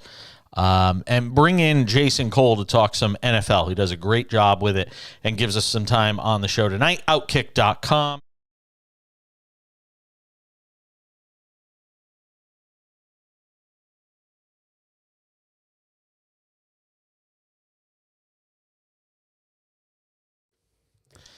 Thank you for being with us on a Friday edition of the show. See, this is Van Halen with David Lee Roth. The Sammy Hagar Van Halen had some very good songs as well. Maybe we can get... Do we have, like, Right Now? Can we do that one, Brian? What are you talking about? Come on, man. Van Hagar, absolutely. Oh, my God. There's so many good Van Hagar songs. And the only reason I was reminded of it was Sammy Hagar's coming to play in concert out here in Palm Springs at like one of these little theaters they have here that seats like 2,000 people. You know, that's where it is for him at this point. That's where he is at this point. He can't drive 55, you know. 1-800-224-2004, 800-224-2004. Calls and tweets later on in the show. Switch gears from the kind of weird NBA talk we just had that really wasn't prompted by anything other than my stream of conscience, I guess. And bring in Jason Cole to talk some NFL. He does a great job with it and gives us some time on the show tonight. Outkick.com is where you can find his work. He's also an NFL Hall of Fame selector who will one day be enlisted with the task of putting Tom Brady in the Hall of Fame. I was thinking about something today. You know, Tom Brady, if I almost hope that he and Aaron Rodgers don't retire the same year, because then they'll probably go into the Hall of Fame the same year. You know, I'd like to see Tom just get his own day where he could just get his own year where he could just go in on his own. Did I get nothing from that, Jason? Oh, I didn't realize you were actually asking me that question. I'm sorry. I was stuck on Right Now with Van Hagar, and no. Wait a minute. Time out. Are you saying you don't like Sammy Hagar either? No, I like Sammy Hagar fine. I just don't like the song Right Now. Oh, okay. Fair enough. Even though Right Now is it sort of an anthem for turning your life around, and you know, it's an interesting play on words. But and I appreciate the sentiment behind it, but it's never struck me as being very good. Sammy Hagar, fine. He's fine. He's sort of on that. He's sort of a harder edge Jimmy Buffett. That's kind of how I look at it. That's interesting. That's actually that's a very good comparison. Yeah, I mean, it's the same kind of attitude towards life. One's just a rocker, and the other one is doing, you know, calypso music and, you know, whatever you call Jimmy Buffett music. But the Monday and Thursday game, I mean, have you ever seen anything like it? I mean, those two games were completely identical in terms of the last 6 minutes and the way they ended. I mean, it was crazy to see the way those two games. We were on the air last night live while that dramatic played out. Yeah, while it all played out, and it is amazing. Those two things both played out exactly the same way. One was a million times more unlikely because it was Baker Mayfield, and I don't even know where to begin on. Except it's the Raiders, so the Raiders can make a lot of bad things happen right now because they're not very good. That's part of their problem. They're a very flawed team, but Josh McDaniels, like, you have to make one move that puts the game away, and you didn't. And, you know, New Orleans on Monday night, they can't. I mean, they just don't have the weaponry right now. The Raiders should. I mean, they have a good quarterback. I mean, not a great one, but a good quarterback. He didn't play very well last night. No, but which is part of the problem. But he's got to play better. But they've got, you know, you got to put that game away. You don't have any choice. You know, if you're trying to resuscitate your season, you're New Orleans. Okay, you're just a bad team. I get that. The Raiders should be better than this. And that's not to say the Raiders I think are good. I predicted they were going to be about a 500 team, and they're sort of on that path, except they don't know how to put games away, which is why they've blown 4 games where they've had 13-point leads. That's an astounding thing. It's a really astounding thing. And Derek Carr, I know he got hit on the interception where he kind of lofted it up there. Nothing more in the game. And, but when they're in scoring range, that's an example of you're in tight quarters, right? You can't force that ball. You know where the rush is. You know that you're out of space. Don't do that. Those are the kinds of plays that win and lose games, turn games around. If you just get the field goal there, you're fine. You just play for points right there. Don't do something where you're just stepping up and you're stepping away from the rush and let's see if I can get this throw off and complete it to the back of the end zone. It just becomes a horrendously bad play. That was bad judgment on Derek Carr's part, and part of what happened. And that, Monday night game again.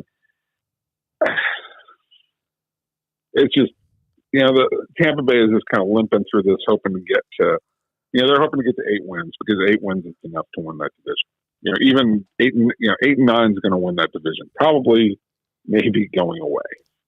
I was thinking, Jason, that Tom Brady, if this thing went as horrible as it looked like it could, and they wouldn't make the playoffs, if they somehow didn't win that division and obviously didn't make the playoffs as a result, I was of the belief there was a chance he'd come back and play again next year, especially now with the divorce having been done, that he would come back and play next year and maybe go to a San Francisco or go to a Las Vegas and play for the Raiders.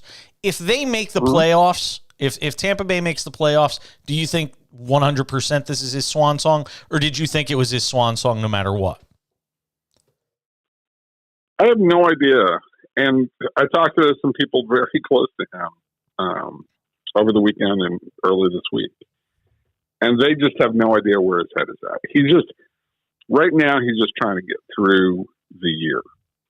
And playing is a distraction that makes him happy.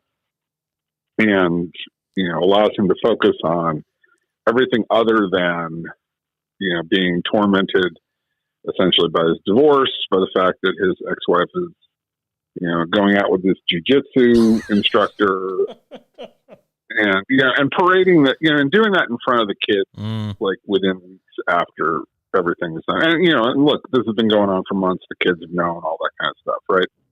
But that's such a slap in the face. She could have done that, A, without the publicity. She didn't need to do that. And B, without, having the kids in the photo, right? And being part of that. That's where, it's just kind of tasteless. And he's got to deal with that, right? I mean, I don't blame her for going on and living her life, but why do it? Why do it in a way that's going to be an affront to him, right? So, he's got to deal with this. Playing takes his mind off of it. When he gets to January or February, depending on whenever the season ends, right, for him. Yep. You got to think, now all of a sudden you got to sit with that. And do you want to sit with it, or do you want to have a distraction? And I don't think Tom Brady has done a very good job of finding anything in his life that distracts him enough to say, I don't want to play anymore. Certainly, sadly, it wasn't his family. And that's not to say he's any different than a lot of other human beings who have traded profession for family.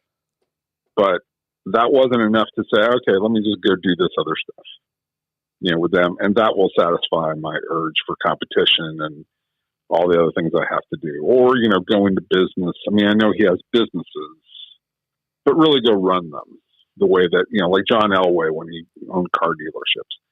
And all of that is to say, I'm not sure there's anything that replaces competing in NFL football, but he has not done that part to set up his life. And so that's why I say, I think it's a total flip of the coin whether he plays next year and where he plays next year. Now, I think the sentiment from people who know him that if he's going to play, it's probably going to be Tampa because he's not going to want to go resuscitate a team. But the 49ers have a really good team, right? They need a quarterback desperately next year, because Trey Lance is just going to be ready to lead this team, and Garoppolo's going to be gone. So, San Francisco is a ready-made destination for him if he wants to do it. I've been saying it for a long time. I have a strong feeling, and it was interesting. I was just reading the thing today about Kyle Shanahan basically saying, there's some regret there that we didn't go and get Brady in 2020.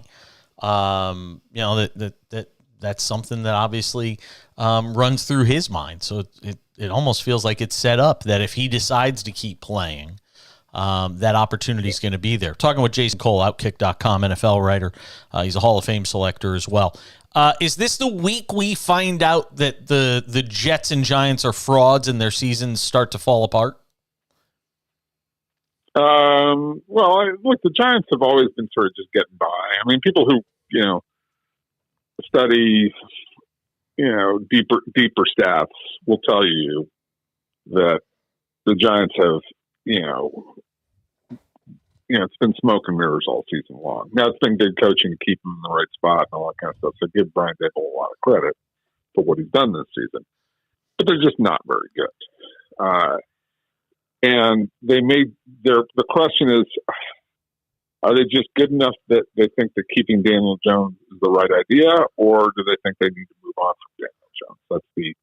That's a really critical question in this. And I think ultimately they're going to stay with Daniel Jones. Oh, no, don't say that. Oh, God, don't say that. I would, unless they see something out there that just screams, let's do this, I don't think there's a great alternative. And this is the problem with being just good enough. Mm-hmm. It's like Derek Carr. You're just good enough to make your team competitive and interesting. And I think that's what Daniel Jones has done. The Jets, look, the defense is really good. That's a playoff caliber competitive defense. If you put that defense on the Buffalo Bills, you'd be running away with things right now. Or Kansas City, right?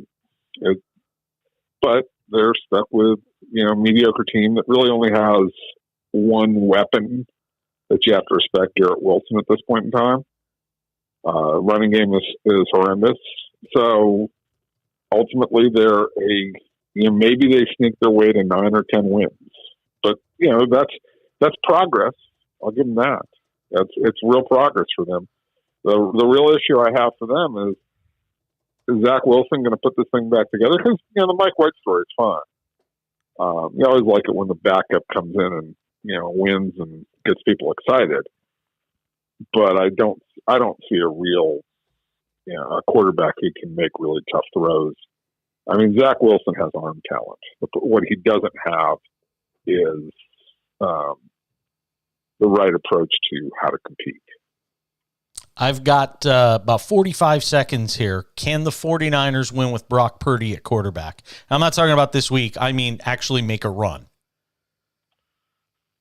Well, they can make the Super Bowl with him. That's amazing. Well, but look at the NFC side, right? The NFC, yep. Right. I mean, Tampa, as good as Brady is, Tampa doesn't really scare you. And they're going to find out this week. They'll shut down Tampa pretty easily this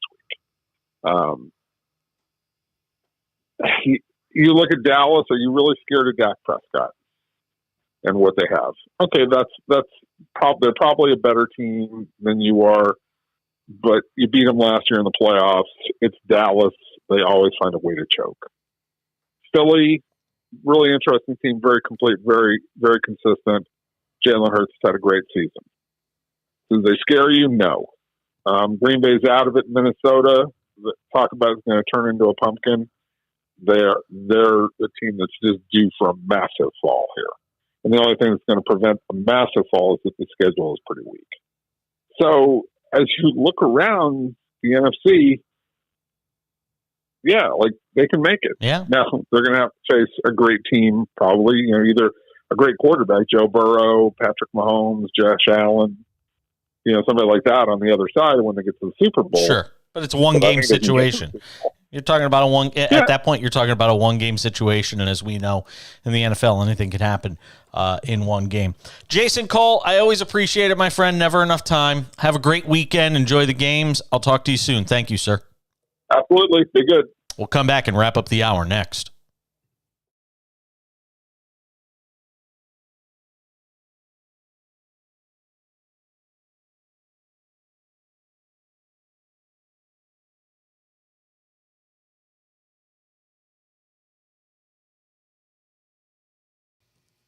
Mm-hmm.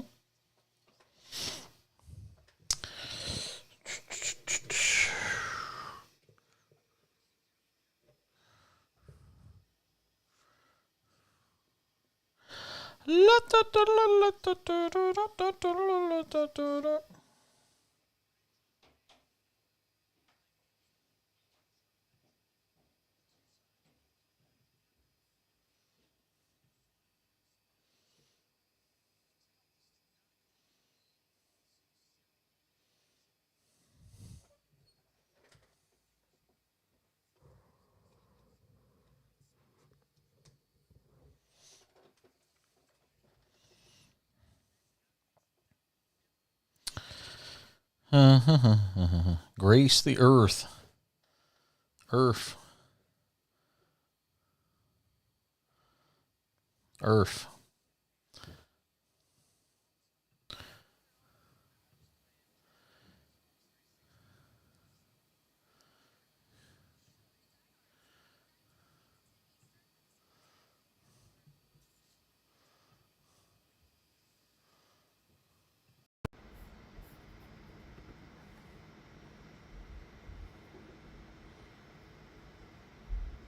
It's a good question. It's a very good question.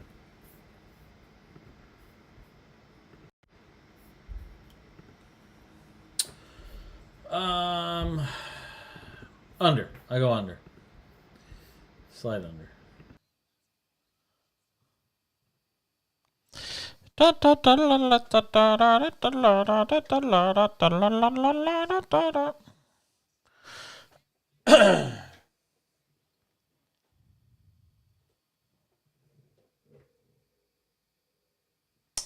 I agree.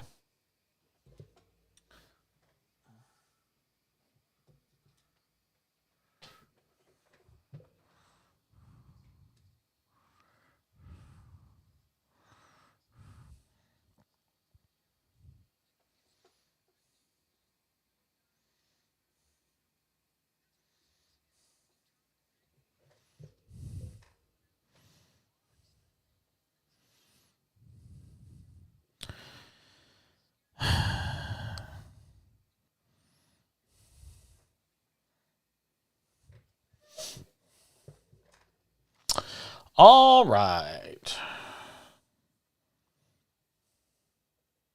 By the way, have you only been sending me the first 2 hours of the show?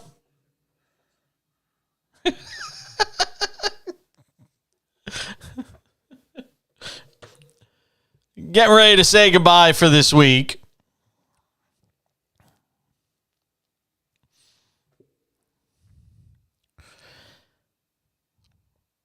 Bit of a different sports weekend without the college football. Yes, there's Army-Navy, but now you're starting to get into that sort of thing where we start watching college basketball on the weekends and you get some good games there. The NBA, like that Saturday night ABC NBA game starts this week. I think it's the Warriors and Celtics in San Francisco on Saturday night. So you start to get those games, which is kind of cool. Now we're getting into that part of the sports calendar, and there's still a whole bunch to happen in baseball free agency. We'll see what transpires over the weekend. I heard somebody suggest about Carlos Rodon, who is high on the Yankees list, and it sounds like there's a good chance they're going to get him. Just don't ask John Heyman. Shots fired. By God, I think he killed him. Rodon is possibly going to the Yankees. A lot of people think he's going to wait, though, because the number just keeps going up. That's going to do it for us. Good job, Brian McDonald, engineering and producing it. Thank you to all of you for listening. Thank you, Jason Cole, for coming on. Catch you back here on Monday on the Cash In on SportsMap Radio. Bye! It's actually, I've learned it's called porchetta, not porchetta. My husband during the pre-tape there told me it's porchetta. Yeah, see if you could send me all 3 hours tonight. That'd be a good start. You got the podcast? You're good there? All right. Cool. Thank you, my friend. Have a great weekend. And do you know when you're working next week yet? All right. All right. Cool. Thank you. Have a great weekend. See you, my friend. Bye-bye.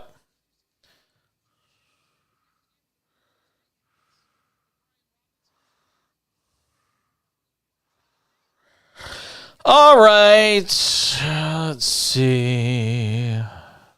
Who can it be?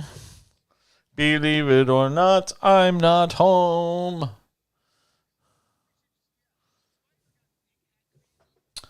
What's this? All right. That does it for us on the video side as well tonight. Thank you to all of you for watching, listening.